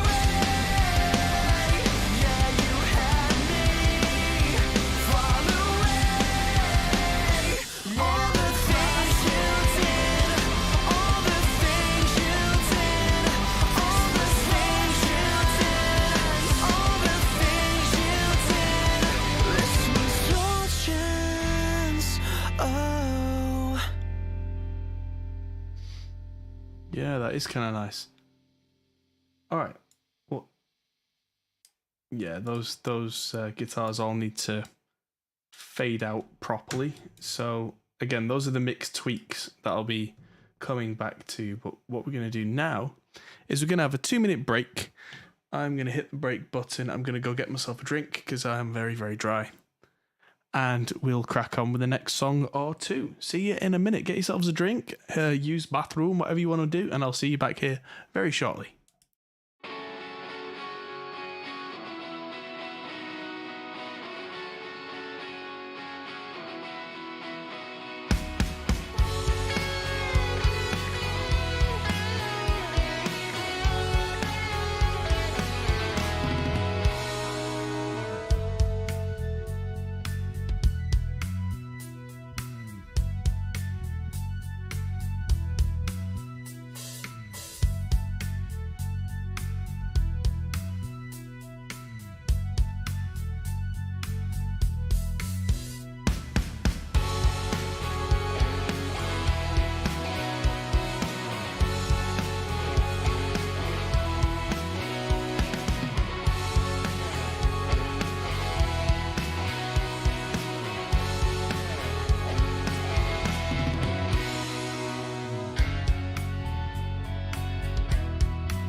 Hello, everybody. I'm back, and I've just had a call from Warrren Huart. So hopefully, I can bring him in, and we can have a chat with our friend Warrren. That's gonna mean he needs to see. Hello, can you hear me? You can hear me, fantastic. I can't hear you just yet, but you'll see me when I press that button. Okay, that's a good start. And then let's find out where that's coming from so that the people at home can hear you. So there's Warrren. Hello, everybody. We could not connect to your selected camera. That's fine. because it's supposed to be that camera. There we go. But what about the sound? Microphone, yeah, you can hear that. You won't be able to hear... You'll hear the loop. Yeah, I'll change it over so you can hear that in a second. There we go. We should be able to hear you now, Warren. Hey. Yes, that's to be expected. Okay. They're not hearing you. Let's find out why that is. Oh, yeah. It's going to be a nightmare. Yeah.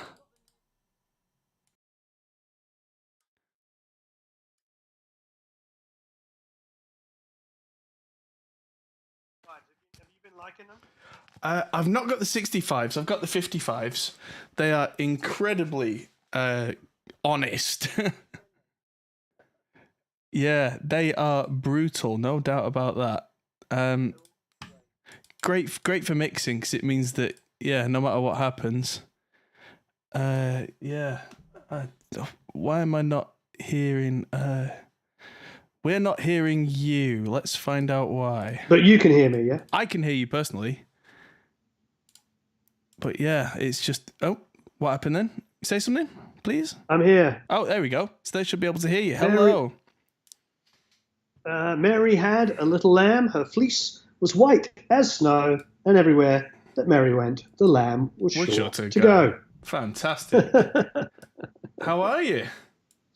I'm good. You know, I don't know if it looks like I've got a tan here, but I do actually have as good a tan as an Englishman will ever get, meaning I was bright red for the first week. Of course. Bright red and freckles. But I went and had a holiday with the family, or as Americans would say, vacation. Fantastic.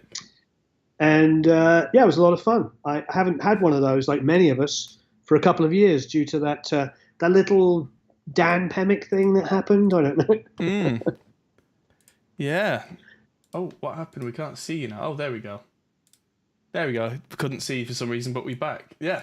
Yeah, so yeah, it's good that you've had holiday. I was just saying to the guys in the stream, the opposite's happening for me. I was burning out, but I've just had a couple of days off myself and I suddenly feel a lot better. It's tough, isn't it? Because like doing what we do, you know, you're handling... There's what people see, and then there's all of the back end stuff and everything, which is just It's a lot of work. But you know, as I always say, it's better than flipping burgers. Yes, oh, absolutely. Oh, I'd rather be doing this than anything. Yeah. Yep. I've been preparing to go to Gear Street, you know, Henning's thing. It's in a couple of weeks. Marvelous. I was just talking to both Christian and Jamie this morning, so you'll get to see and hang with them too. Yeah, I'm looking forward to it. I'll give Jamie a big hug and meet Christian Kohler for the first time. That'll be a good thing because yeah, he's a very interesting person to know by all accounts. It's phenomenal, and I'm sure that all of us will do some great things together. You know, because Christian, you know, is building his metal academy. That we've been working on with him, and that's just going to be insane. Like, yeah, it's going to be really, really good. And of course, Jamie is one of, if not the best guitar tutors on the planet. You know, he was Lick Library for what, 20 years or something? Yeah, he can throw them out. He's really good. Yeah, he's phenomenal. So good company. Yeah, really good company. He's one of the few people I know that can competently and easily teach Steve Vai. It's just like, that's just not fair. I agree. Yeah. And a sweetheart. And, you know, yeah. So, so we're blessed. Awesome. Some great people. Yeah, so I'm very much looking forward to that and all the lovely brands that we both know that'll all be there. So there's going to be... Yeah, Engel's going to be there, which is going to be great. Of course, Valerie will be there with Lewitt. Yes, of course.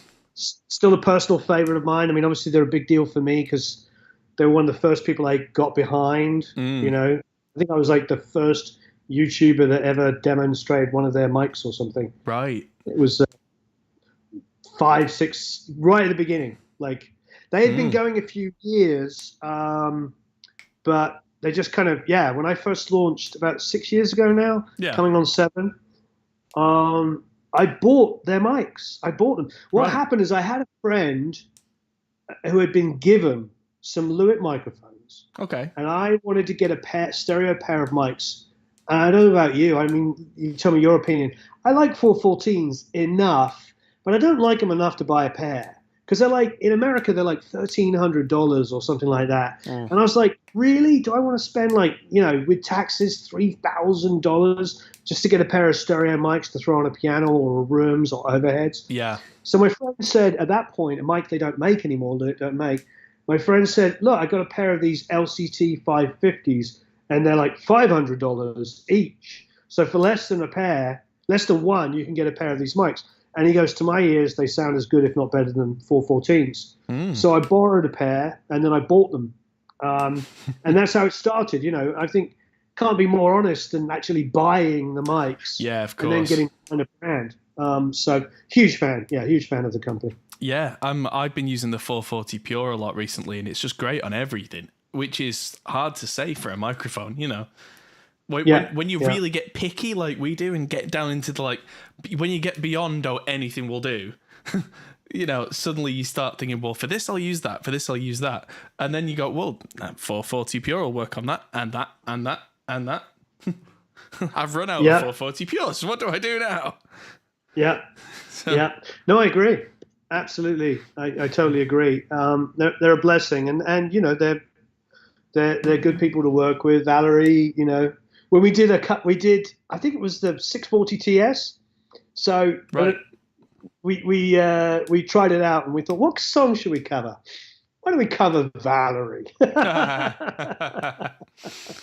But we did the original Zootons version. Yes, the good version. It's got that. What is it?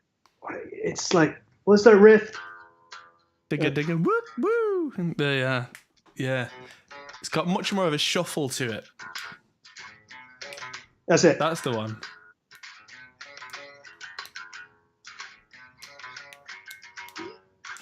It's a great.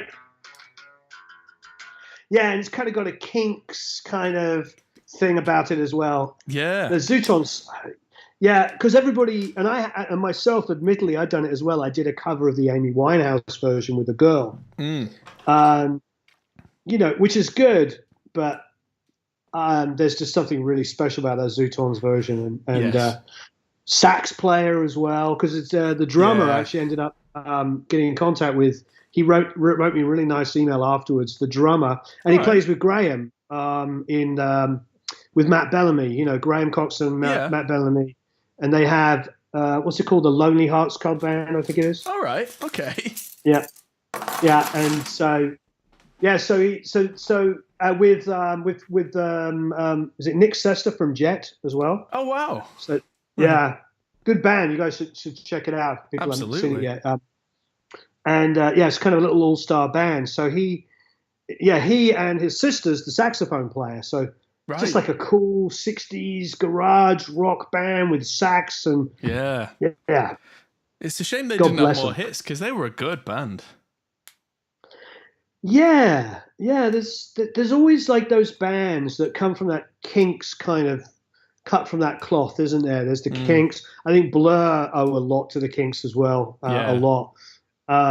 Although they obviously had that Duran Duran 80s thing going on with like Boys and Girls and everything. And, but I love. It's just really funny for the people watching because this is just you and I talking like we normally would. Yeah. This is like I just forgot that we're doing this. This is just like I called you up to talk to you, and we just happened to be streaming it. This is everybody. This is the way Adam and I talk. we do this a lot, but we're in the middle of a giant marathon session of Melodyne, which is, of course, it's nails on a chalkboard, but it has to be done. And I've been putting it off, but there you go. Because I grew up, obviously. I was there at the beginning of, Antares of Autotune. Yes. So I got in at the beginning of that. So Melodyne was the secondary one that came in. But Melodyne, gets used a lot for us on instruments. Like my piano is like awful and great all at the same time because it's kind of pitchy and old and rustic. Yeah. Character. Character. And sometimes it's perfect. It's perfect when you're doing those kinds of stones that you kind of.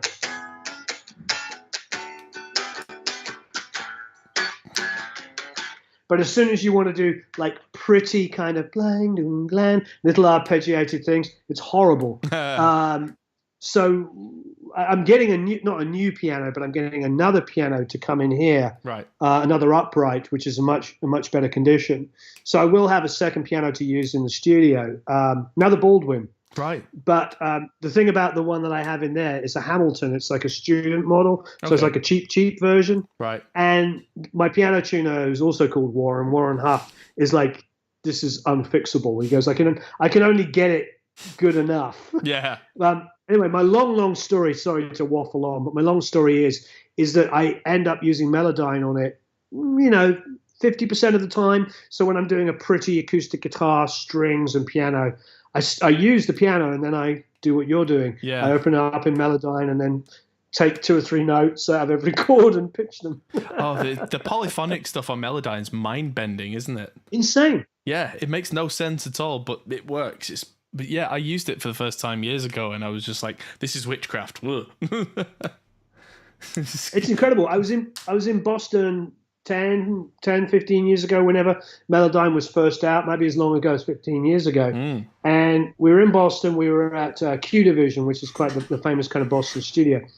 And it was a kind of a very folky kind of band, and they had an accordion player. And there was just like 2 notes that were just horribly out of tune. It'd be like, it was like painful. And the engineer there, it must be about 15 years ago, goes, "Oh, don't worry, we've got Melodyne." And I was like, "What is this strange thing?" And he opened it up and he loaded in the accordion performance, and we just went in there and just corrected those 2 notes. And I remember at the time, exactly like you, I was just like, this isn't possible. How can you do this? It does seem like witchcraft even now, even understanding it. It's come it's come a long way as well. Do you remember the old Antares hardware, the ATR-1A? Yeah, rack? I had one. Yeah. I used one probably about 15 years ago, and it was the most god awful thing. It sounded like Cher, but badly. Well, I won't say who the band are, but I'm sure people will guess without me saying. But they have 2 in a row on the lead vocal, and I won't say who the engineer is that mixes them because he's so famous that you'll know who the band is. But anyway, the singer, so they actually put the vocal through both of them, and all he does is he has all the presets of the keys of the notes that he's going to sing. Cool. And just puts in the presets, but it goes through 2 units. So it goes into the first unit, so like the 5 notes that are in that song are programmed, right? And it goes from 1 unit to a second unit. But it's interesting because when they started first using it about 15-20 years ago, everybody started going, "Wow, I can't believe how much better Anthony has got singing live." Everybody was like, "Wow, I can't believe how much better he is." Wow. So, I'll see if anybody guessed what the band is. I know that guys like the Killers were terrible for using that at the start of their career. If you listen closely to Hot Fuss by the Killers, you can hear the note steps. And that was 2004, 2003, when that was massive. Yeah. They use so much like distortion and slapback and things that you have to listen closely. But if you know what you're listening for, it's right in front of your face. Yeah, I agree. I know Mark Needham's a really good friend of mine, and we've done a couple of courses together. I think we'll do another one soon. And Mark, super talented guy. He did a lot of work on that record. He mixed about half of it, and I know he did some engineering on it as well. And I think he was part of with Jeff, part of the development of the band. And it's kind of a catch-22 because now, of course, he's an amazing live singer. Yeah. But they were kids. I mean, they were they were like 19, I think, on the first record. I don't think it came out for about 2 years. Right. They had a hard time getting it signed. And when they did eventually get it signed, it only got signed in England to Lizard King Records, because I remember them shopping in LA and they couldn't get arrested. Nobody wanted to sign them. And then, of course, they got big in England and then in the UK, and then it ended up coming back to America. But, you know, they were kids. They were like 17, 18, 19 years old when they made the first recordings. They probably were on a shoestring budget because Jeff and Mark were developing them probably for no money. Yeah. And, you know, there's always this. And then, of course, you know, they get the record. It comes out. It took about 3 years to become a massive hit. You know, it's a tough one. I think the reason why I'm waffling on about it is I'm just saying I think sometimes you sort of do what you have to do to get it across the finish line. Oh, yeah. And now, of course, you know, the guy is a great live singer and has toured the world 100 times, and that isn't as necessary. But I agree. I mean, it's a tough one. I listen. There's quite a few records I listen to that we're so tuned into that sound now that we're like, oh, it's so painful. But I feel that way about drums. You know, I feel like I have no problem correcting issues and making things sound better. But some modern rock leaves me cold because it just sounds so gridded. Yeah. But it doesn't mean I don't like it for the right song. You know, it's like... Yeah, if it's like ultra pop disco type stuff, then yeah, of course you're gonna lock it in. But yeah, it is genre dependent, isn't it? Yeah, it's genre dependent, and it can be even like within an album. I mean, when I did the second Fray record, there's 1 or 2 songs that I got surgical on, and then 9 or 10 songs that I probably most amount of surgery I did was probably go, hey, I like the verse from take 1. Let's put it on take 11, and now we're done. Right. You know, so there's like 90% of the record has almost no edits whatsoever on anything really, and then other songs, like there's a song called "We Bend and Then You Break" that went through 5 tempo changes and key changes. Wow. All with the same drum track. I think we did 2 drum tracks. I think we did one with my Superphonic with a detuned puffy kind of snare. Yeah. And then we ended up using a piccolo, what are they called? The Craviotto. Craviotto, yeah. Is that what it's called?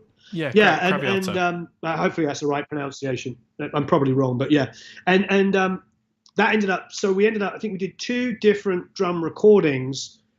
But the second one, I think we edited and changed the tempo.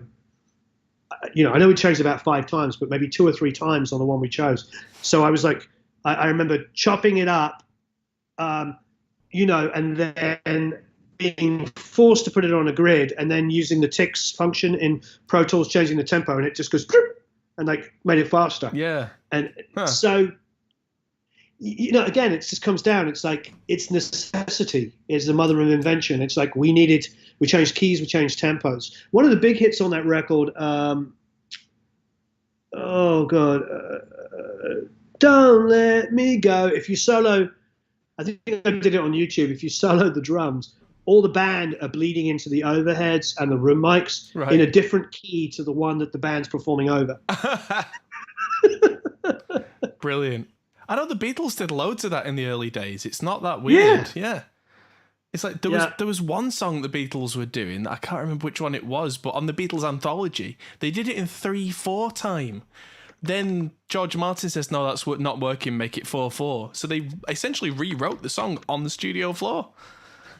And that's you've got to have some skill to change a song from a waltz time to a straight time.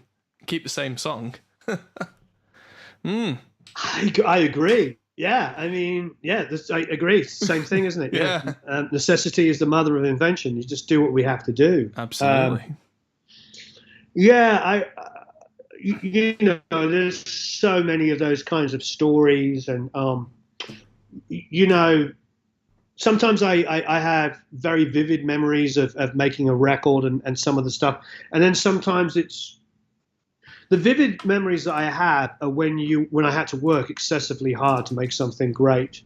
The ones that people say to me, how did you record it? I'm like, and I don't have any really detailed memories, are probably because I was using mics or preamps or techniques that I do every day. Yeah. So there was not anything specific about it. But, you know, if I think of that second Frey record, just to talk about that for one more second, it's like, I remember the massive key change on Don't Let Me Go, which isn't even the name of the song. That's just a melody. But and then the Bend and You Break, you know, and Almastad, which became You Found Me, I remember vividly, because we didn't have a chorus for that for the longest time. So we kept on rewriting the chorus, rewriting. And, you know, it's their second biggest song after How to Save a Life. So, you know, these are the things I remember. And when people talk to me about, you know, songwriting or production and stuff, those are the things I remember. I just remember, like, yeah, they're all huge hits. And all of them was so much work to get right. But then I've done other songs where I don't even barely remember how we recorded it. And it was also a hit, but it was so easy, and it was my usual preferred microphones with my usual preferred drum kit and my usual preferred snare drum. You know, it was a Ludwig Superphonic. It was Neve mic pre's and 1176 snare and 57 and nothing particularly. And the band were really well rehearsed, and you know what I mean? It's like, there's no real stories to tell. You know, it's almost like we threw up some mics, we did the usual things. The band were phenomenal musicians. The song was incredible. My job was literally press the 3 button on the Alpha keyboard in Pro Tools and press record. You know, my job was to not screw it up.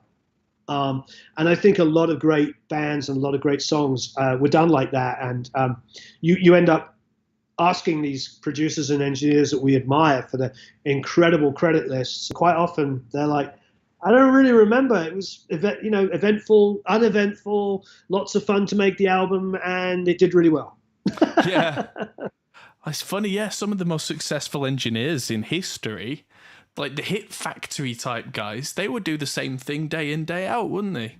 And they'll listen to it and go, that's a good song, that's a good song, that's a good song. Hopefully some of them will hit number 1 or top 10, some of them won't. The engineer doesn't get to know which one until afterwards, of course.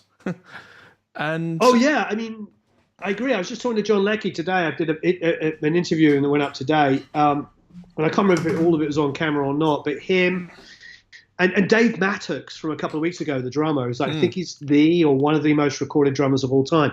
He told me, because I was asking him about songs, specific songs and specific albums, and he's like, I don't remember. He goes, I remember the song. He goes, but I don't know what album it was on, because often he would come in as a session player and be one of 3 drummers on the record. Yeah. And sometimes they wouldn't put 2 of the songs he recorded on that record, and then another record would come out 2 years later, and those 2 songs were on it. Right. And so he's like, sometimes I don't remember. I don't have a timeline. I recorded something in 71. It comes out in 74. I recorded it thinking it was going to be this singer, and then a different singer's putting it out. And I suppose, yeah, when you're that prolific, you listen to the radio and you go, huh, that's me. Hang on. I will say I won't tell you what the moment was. I'll tell you in private because it's quite personal, but there's a massive moment in my life. I'll tell you in private because it's you'll get it being a parent. Yeah. And the music playing, it was a radio station, and like 5 songs in a row that were playing I had worked on. Wow. And it was really surreal, really, really surreal. And it coincided with a really big moment in my life. So I do wonder. I'll talk to you about it in private. Yeah. My wife would. It's not rude. It's not a rude thing. But my wife would never forgive me if I shared something that personal. But fair enough. So there's definitely. I mean, I'm envious. I think we all are secretly envious of the guys before us, you know, that were making records in the 70s and the 80s and probably through the 90s. I mean, I got my start in the 90s, but my success started really in the very late 90s and 2000s with bands like The Fray and Augustana and James Blunt, and you know, and that was more of the soft rock stuff. The success I had with those artists was sort of at the end of the golden era, the golden era. CD sales obviously in the 90s, but for the record making process of like the 60s, 70s, and 80s, all the guys I know like Hugh Padgham and Steve Lillywhite, and then American guys, and so of course John Leckie English, but the American guys like Jay Messina and Jack Douglas and Shelley Yakus, all of those guys that are friends of mine. I mean, they were doing exactly what you just described. They were just they were finishing a record and then walking into the next control room and starting another one. Or sometimes, like in Hugh's instance in the late 70s and through the mid-late 80s, making simultaneous records, making a Gabriel record, which was going to be one of the greatest albums of all time, while simultaneously working on an album with hey, I should probably go in 1 second because my mum's calling me. It's 10 o'clock at night, and that's always a little concerning. Bizarre. But yeah, those sort of stories of like working on multiple things at once. You know what I mean? Absolutely. Yeah. Yeah. It's always a good thing. But yeah. All right, I'll call my mum back, and I'm sorry. Thank you so much for having me on. Anytime. I'll get back to the drudgery of Melodyne, and I'll talk to you after the stream. I'll click back on in a little bit. All right, I'll give you a ring when we finish. Always great talking to you, friend. Cheers, mate. See you in a bit. Okay, great. Right. Thanks a lot. Bye. Thanks. Bye-bye. Ladies and gentlemen, Warrren Huart. Completely out of the blue. I just came back to my office here, and my phone was ringing. Warrren Huart. It's like, oh, right, okay. So there he was. So yeah, he's jumped on. I'm going to mute that channel now so we don't get any horrible feedback. So yeah, I'm just drinking orange squash tonight. Nothing crazy. But let's carry on. That was the energy's going to dip now. 3 years time, we finished doing the Melodyne on that one, even though, like I said, the mix itself is not quite. So that needs mix tweaks. Let's have a look at Every Moment's Gone. That's one of my favourites. Boop. And then that'll be probably that at this rate, because that'll be 3 hours of streams. Talking to Warren there took a good 20 minutes. And yeah, that was a turn up for the books, everybody. Yeah, strange things happen on our streams. Only a few years ago, I was just watching Warren's streams just like everybody else, and now he calls me out of the blue and ends up live on my streams. Life's pretty good. So let's just see.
So Melodyne is probably required a little bit, but not too much on this song. This is one of the songs where I think the band generally nailed it. You're not getting any sleep tonight. Gonna take Decapitator off the backing vocals.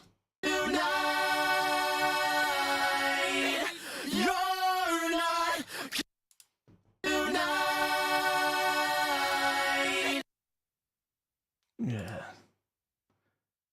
I appreciate that. Yeah, it's that's a good point. It's not just luck to get to here. There is some dogged determination involved. There is a little bit of luck involved, but not all that. So I'm just turning the distortion down a bit on these backing vocals. Tonight. They're nice and clean now.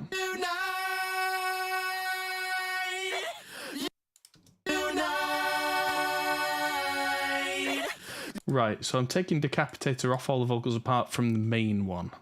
You're not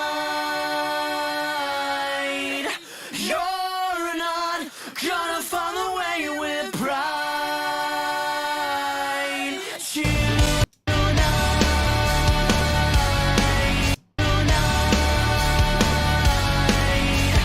you're not gonna fall away with pride. Tonight.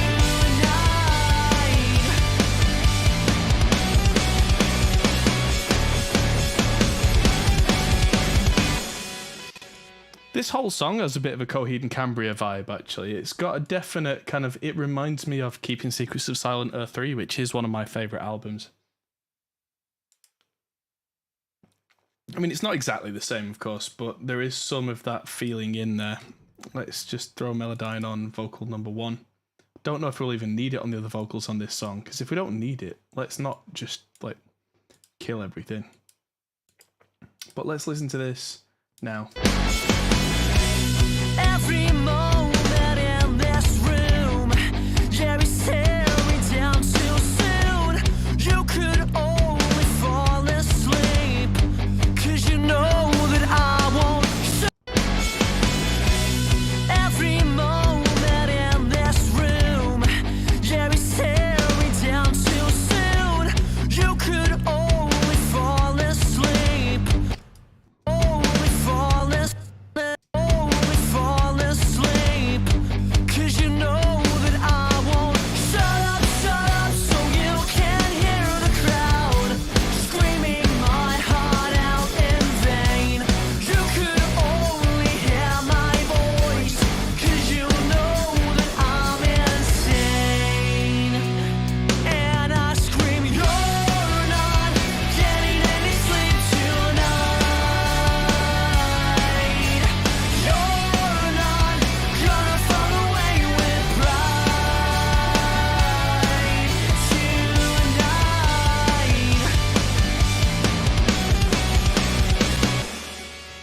Right, what I think I might do, because it's not quite gelling.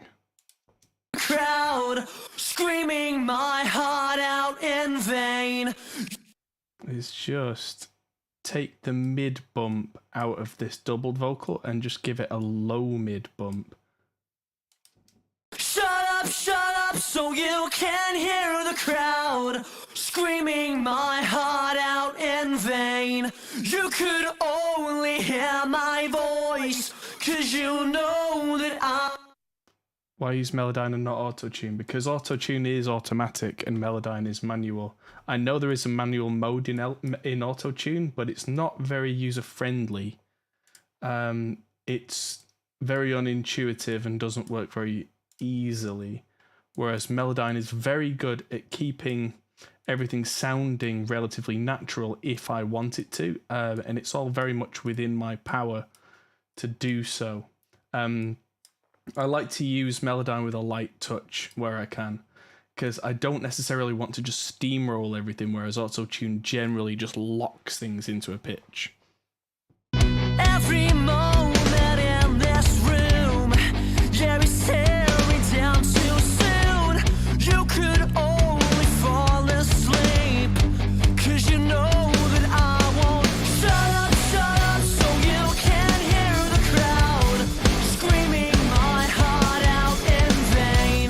You could only hear my voice, 'cause you know that I'm insane. I'm hearing quite a lot of dissonance, which tells me that the double is out of tune.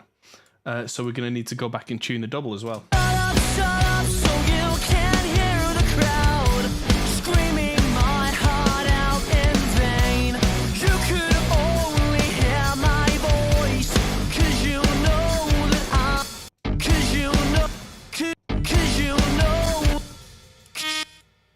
'cause you know that I'm insane. And I scream, you're not getting any sleep tonight. You're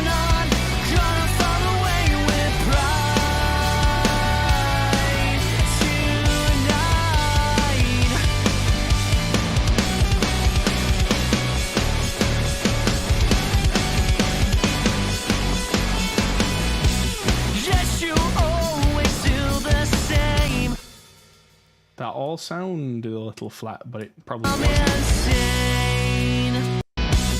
Yes, you are. Yes, you always do the same. 'Cause you know that I'm to blame. No, it's fine. It's just my ear. I'm to blame. Taking yourself in denial. But you and I both know that teenage love will carry on. That should be. Well, Teenage love will carry on and on and on and on and on. You could only fall away from me now. Take away the times from yesterday. Take away the times from yesterday. The times from yesterday. 'Cause I could only be myself. 'Cause I know and I scream, you're not getting any sleep tonight. You're not gonna fall away with pride tonight. 'Cause every moment's joy. 'Cause every moment. 'Cause every moment's joy. 'Cause every moment's gone. And I could only breathe now. You're the one who's gone. And yes, you know my name. And yes, you know my name. Screaming out so for you. Just can't stand the flames. You're not getting any sleep tonight. You're not gonna fall away with pride. that should be 2 notes, so I need to split it into 2. You're not gonna fall away with pride. Every moment's gone. Every moment's gone. Every moment's gone. Every moment's.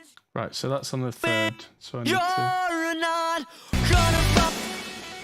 Every moment's gone. Every moment's gone. Every moment's gone. Every moment. Every moment's gone.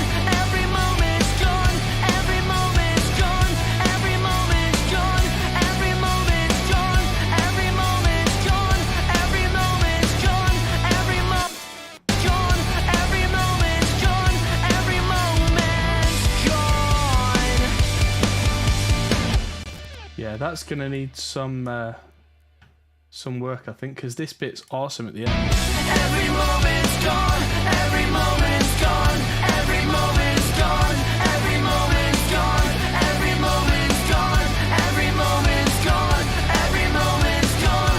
Every moment's gone.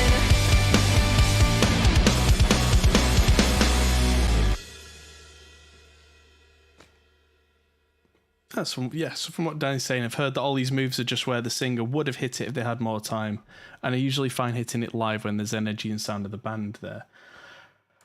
I find it's not quite that, but I see what you're driving at. My general experience is that when the band are playing live, they think they're hitting those notes, but when you play back the multi-track recording of the live event, they actually just didn't hit them, but everybody thinks they did because everybody in the crowd is just as full of adrenaline as the band is. So if it sounds close enough is close enough, especially live. Nobody cares if you're a few cents out live.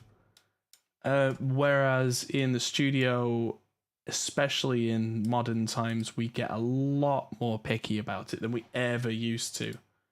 It used to be that, if you were a little bit out, it was more than close enough, nobody cared. And now it's not. Yes, you know my name.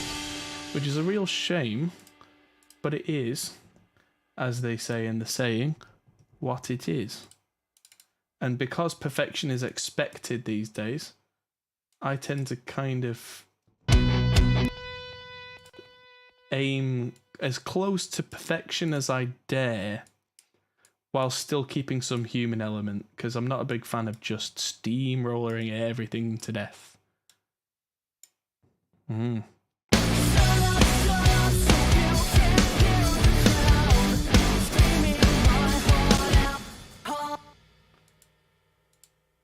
Yeah, I mean, it's the 10,000 hours thing as well, that I've had singers in the studio who do not need tuning at all, who are perfect, but they are rare, they are gifted, and they've usually had years to work on it in every context. They've had tutors who will have them in vocal booths, on stages, theatre stages, mic'd up stages, generally those kind of singers where they've had the experience in every different environment and have learned how to adapt to unusual situations by using their experience and their inner ear. Those guys don't tend to need much help, but those guys are also incredibly rare.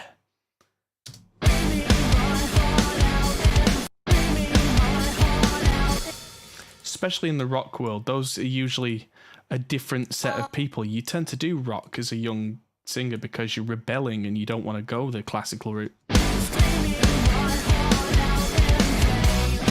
Hello, Chris. Hope you're doing all right.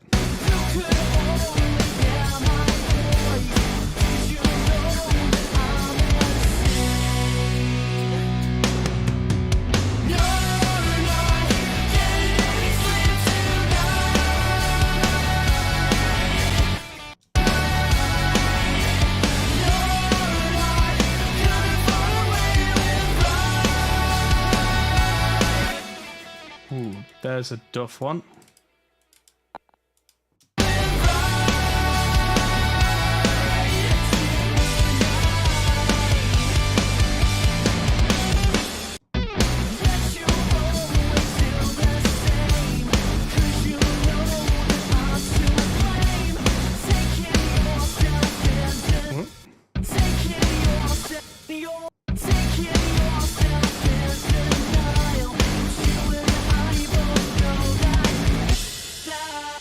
Yeah, close enough. Interesting arrangement choice in the song is we're talking about doubled vocals. At this breakdown section here, the double vocal drops out entirely at the same point the guitars could do because it sounds weird. It sounds weird on a really exposed section having a doubled vocal. So listen to this. But you and I both know that teenage love will carry on and on and on. Here I want the doubled vocal on the sides dropped out and it just suddenly became just closer to the face almost. It's weird, hard to explain, but there you go.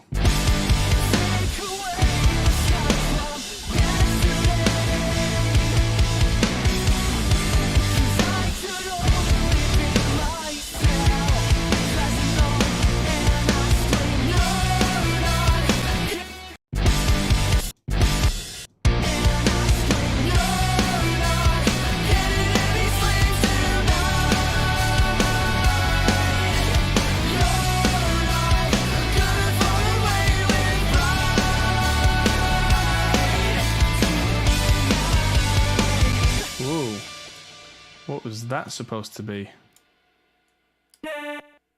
That'll stand out on a double track. That's better.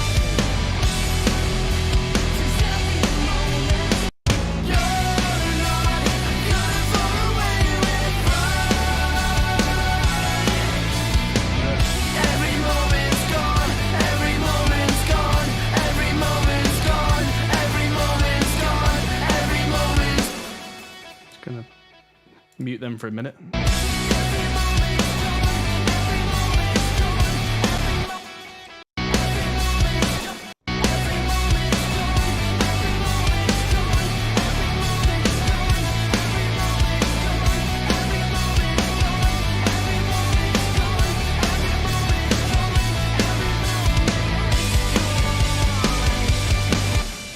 Right, and I have just made a radical decision in my mind. Those two need to come down volume-wise here, because they're just killing it and we don't want that. Is that -9, -4? Right, so I'm just going to clear this envelope and clear that envelope. And these should be -5. Every moment's gone, every moment's gone, every moment's gone, every moment's gone, every moment's gone, every moment's gone, every moment's gone, every moment's gone. And so the strange decision that I've just made is I am going to use the auto tune in Reaper with a very fast attack time of maybe, I'll start with 40 milliseconds in mono, make sure it's at the top of the track, and it's G major, I think, is the relative major. So I'm going to copy this across all 4 of these tracks and see if that works. Every moment's gone, every moment's gone, every moment's gone, every moment's gone, every moment's gone, every moment's gone, every moment. Or is it D major? Every moment's gone, every moment. Yeah, it was D major. I was being stupid. I don't know where I pulled G from. Let's try that again. Every moment's gone, every moment's gone, every moment's gone, every moment's gone, every moment's gone, every moment's gone, every moment's gone, every moment's gone. There we go. Gonna fall away with pride.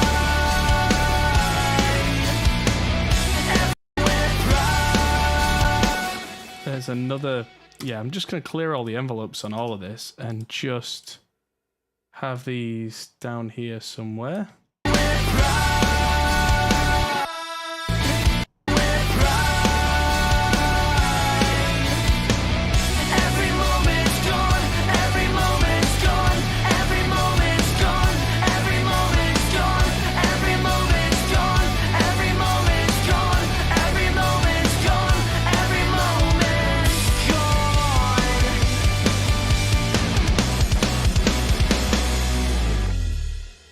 Yeah, so that's going to need a little bit more editing and mixing finesse when we get to the final bit, but let's play what we have of this song back, because now we've got the doubles.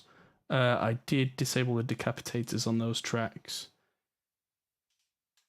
And let's just see. Yeah, because this has got microshift on these two, which is why they're panned. You know what? I might keep microshift but hard pan those two just to give it more width.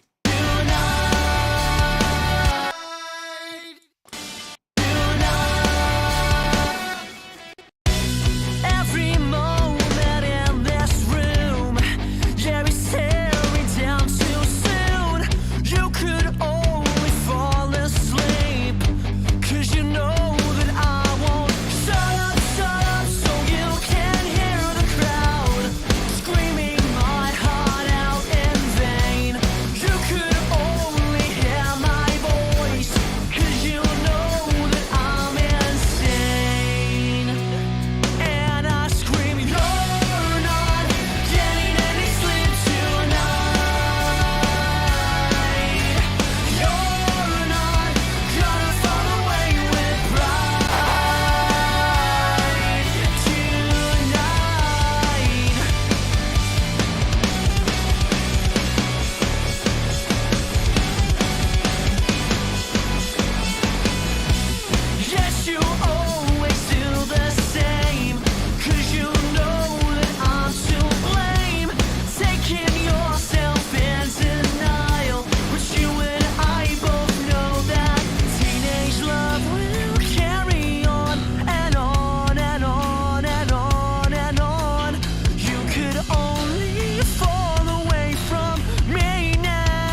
flipping heck. I've had Warren and now I've got Glenn. Everybody's calling me on stream. And thank you, Paul Lucenti. I'll just text Glenn and tell him I'm on stream right now. Because it's one thing having one celebrity on.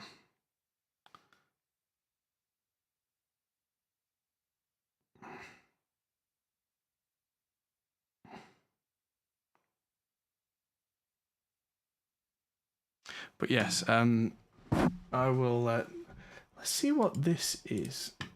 This is muted. And I scream, you're not. Right, no, we got rid of that because we wanted the drum fill to be more of a feature. But yes, to answer Paul's question, how much to send stems to mix for one song, get in contact with us through our website. And we'll talk, because it depends on genre. I mean, if you say stems for one song and it turns out to be a 400 multi-track, like 7 orchestras thing, that's a different job to a classic rock band, you know. So yeah, that would be have Glenn join as well. No, I don't think Glenn would be particularly up for that. But yeah, let's do one more song and then we will have to call the stream anyway, because that'll be a 3-hour stream.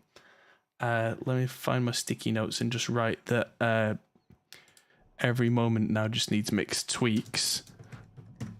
Which it does, but we'll come back to these in a separate stream. Let's stick as much as possible to let's take my breath away. To just tuning today, even though we are getting distracted and doing little bits and bringing the mix together more. And yes, it's always good to have fans, and thank you for the super chat as well. That's very much appreciated. All donations are thankfully received and gratefully applied. Thank you. Yes. But yes, I've texted the Glenn.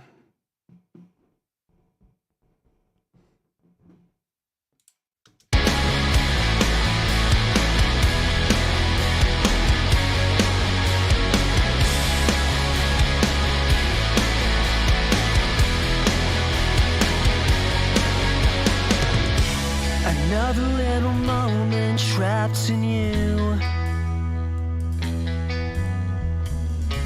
You take me to the place I wanted to,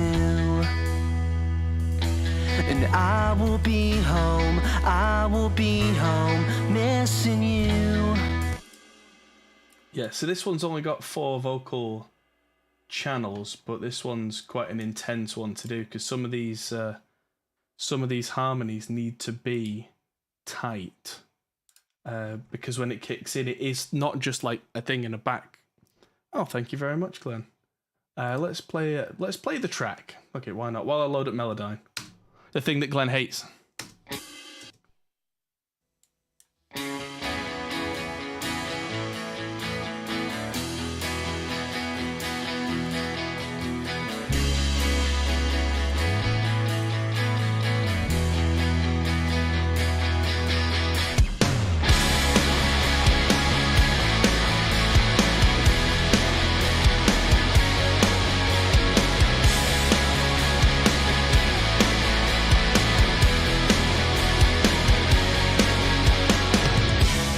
Another little moment trapped in you.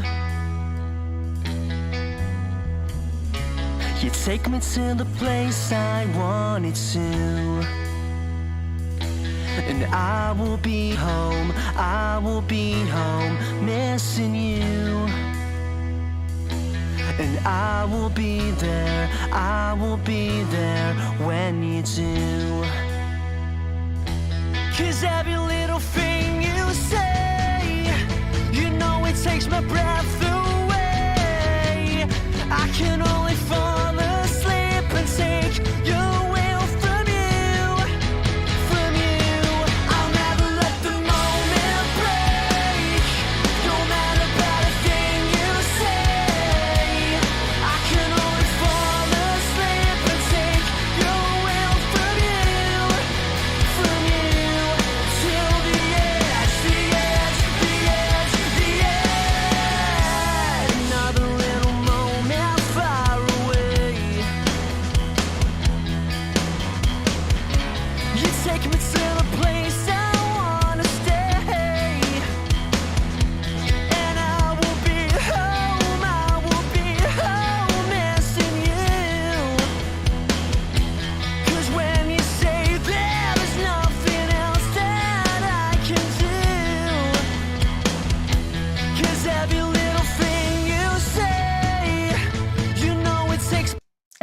run the track from back a bit. And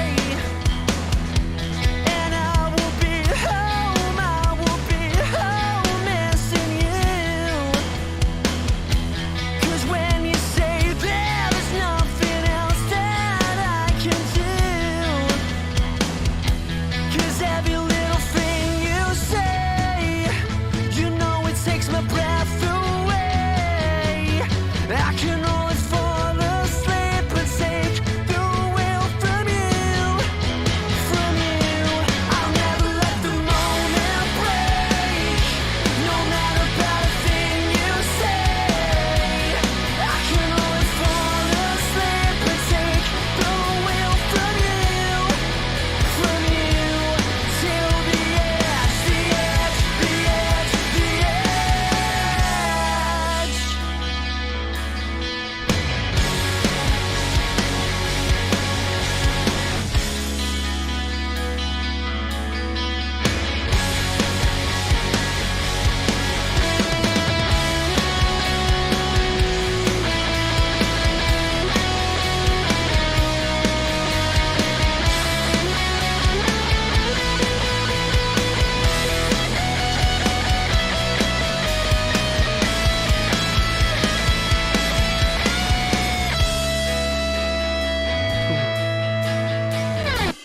Super dry solo there. Yeah, Glenn learned to sing. Yeah. Unfortunately, this was recorded nearly 10 years ago, and these guys aren't even really a band anymore. So this is just me working on what I have. 'Cause every little thing you say, you know it takes my breath away. I can only fall asleep and take the will from you, from you. I'll never let the moment break. I'll never let the moment break. Till the edge, the edge, the edge, the edge.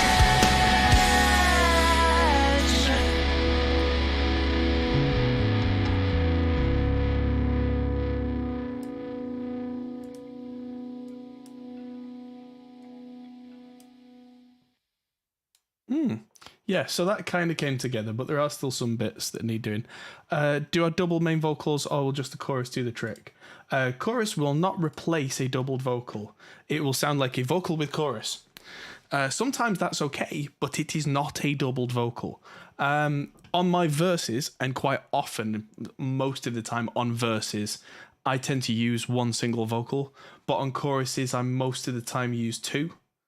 It gives it an extra thing. Like, I'll never let the moment break, no matter about a thing you say. that's the chorus compared to the verse. 'Cause every little thing you say, And it makes for a big sonic impact then.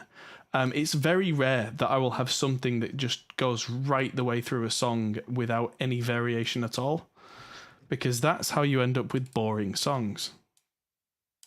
And it depends if the song's arrangement changes a lot, I might not change the structure of kind of the technical side of things, but if it doesn't, then if the song needs some help, then I will vary as much as possible. you know it takes my breath away. Oh, I just learned something. With ARA Melodyne, if I touch this one, it comes up with that track. If I touch this one, it comes up with that track. So I've just learned something. That's why it was coming up with the wrong track, because I was clicking on an item that was on the wrong track. No announcement, Marty. No, because that's just for the patrons and the Discord users. You know it takes my breath away. I can.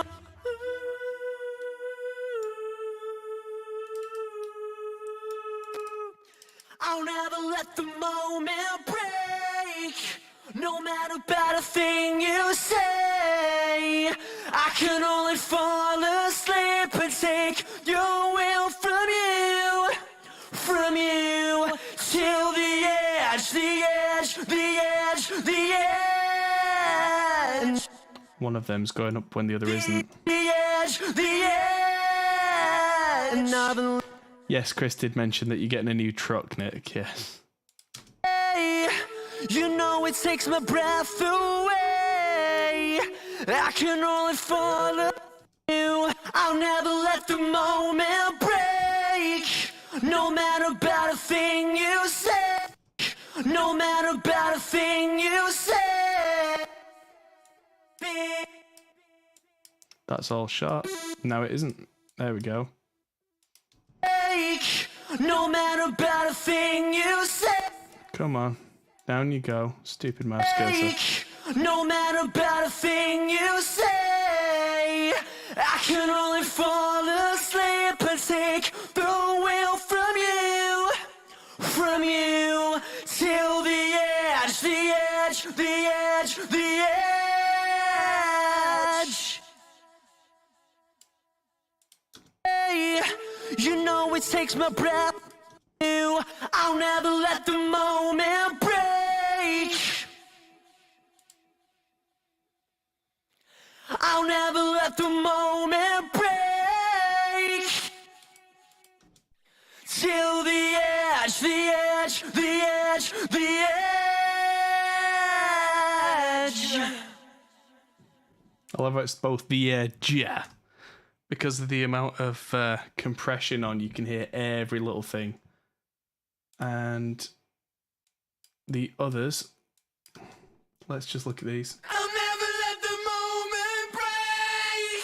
Don't matter about a thing you say. So let's use the retune on these. And what? I'll never let the moment break. Don't matter about a thing you. Right, so we're hovering on the major third, which is G sharp. So looking at my keyboard, I need to go G sharp, F sharp, E. So we're in E major. So let's see what happens when I get that with its mono correction on both of these channels. I'll never let the moment break. Don't. I'll never let the moment break. Don't matter about a thing you say. Lovely. I can only fall asleep and take your will from you till the edge, the edge, the edge, the edge. Another little moment far away. You take me to the place I wanna stay, and I will be home missing you.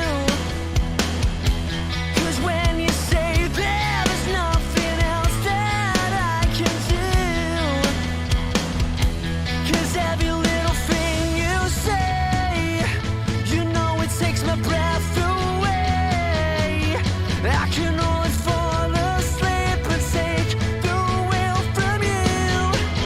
From you, I'll never let the moment break. No matter about a thing you say, I can only fall asleep and take the wheel from you. From you till the edge, the edge, the edge, the edge.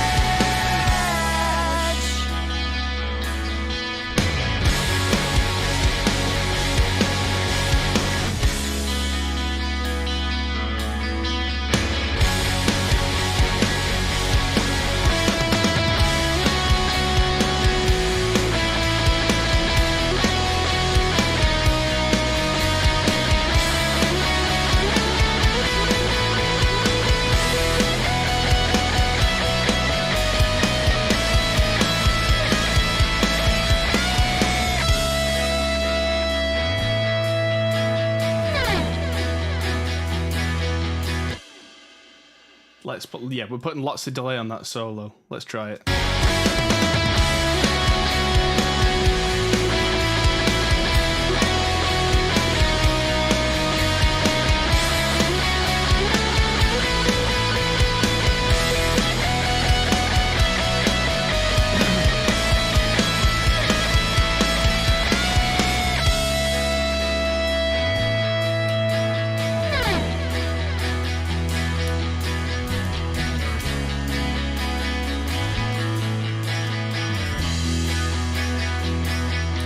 'cause every little thing you say, you know it takes my breath away.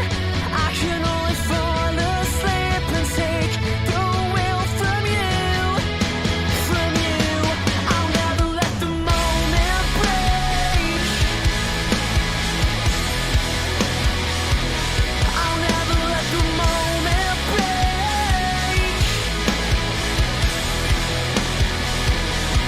Till the edge, the edge, the edge, the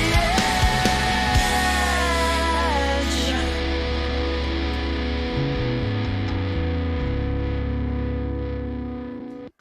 Cool. Well, that's sounding pretty good. So that one I'm going to leave there for today. And that is where we're going to leave it until the next stream, because we've still got a few of these, so I'm going to put mix tweaks in there. So I've got 1, 2, 3, 4 songs I've still got to do Melodyne for, but I might do that off stream if I can find some time as like a quiet meditative time to do that, because doing for 2 full streams of that is just kind of overkill on everybody. It's a necessary part of modern mixing, in my opinion, unless you've got one of the most perfect singers in the world, in which case, great, get on with it. But Epicness and Pizzicato, they need they need something on them. But yeah, we'll do that as well. So yeah, we'll come to the interesting stuff on the next Meseto stream. Tomorrow, there's no major video because I'm really behind in production. I'm going to be in the studio all day tomorrow filming videos so that I'm well ahead before I go to Gear Street. But what that means is that I will be live from the studio tomorrow to do the last... the last Banana Ranch song. So yes, the last Banana Ranch song will be 8 p.m. tomorrow night, live from Studio A. Probably using the VSX, because my new pair arrived. Woohoo! And then I'll be interviewing Fluff on Wednesday evening with questions from our Discord and our patrons. So if you're a patron or you're on our Discord, get on there. There's a whole section for podcast guest questions. If there's anything you want me to ask Fluff on Wednesday, then get them in there. And I will see you on stream tomorrow, then Thursday, then Friday will be the live studio broadcast from Studio A for the final tweaks for the Banana Ranch album, where we'll be live in the studio with Paul from Banana Ranch, and we'll be doing a whole lot of fun stuff. So thank you, everybody, and I'll see you all in one of those streams. See you later. Hey everyone, that might be the end of the video, but if you fancy carrying on this conversation, we have a Discord server, link is in the description. We're also on Patreon, which is something you can really help us with. We also are on Facebook, Instagram and Twitter at Hot Pole Studios. See you there.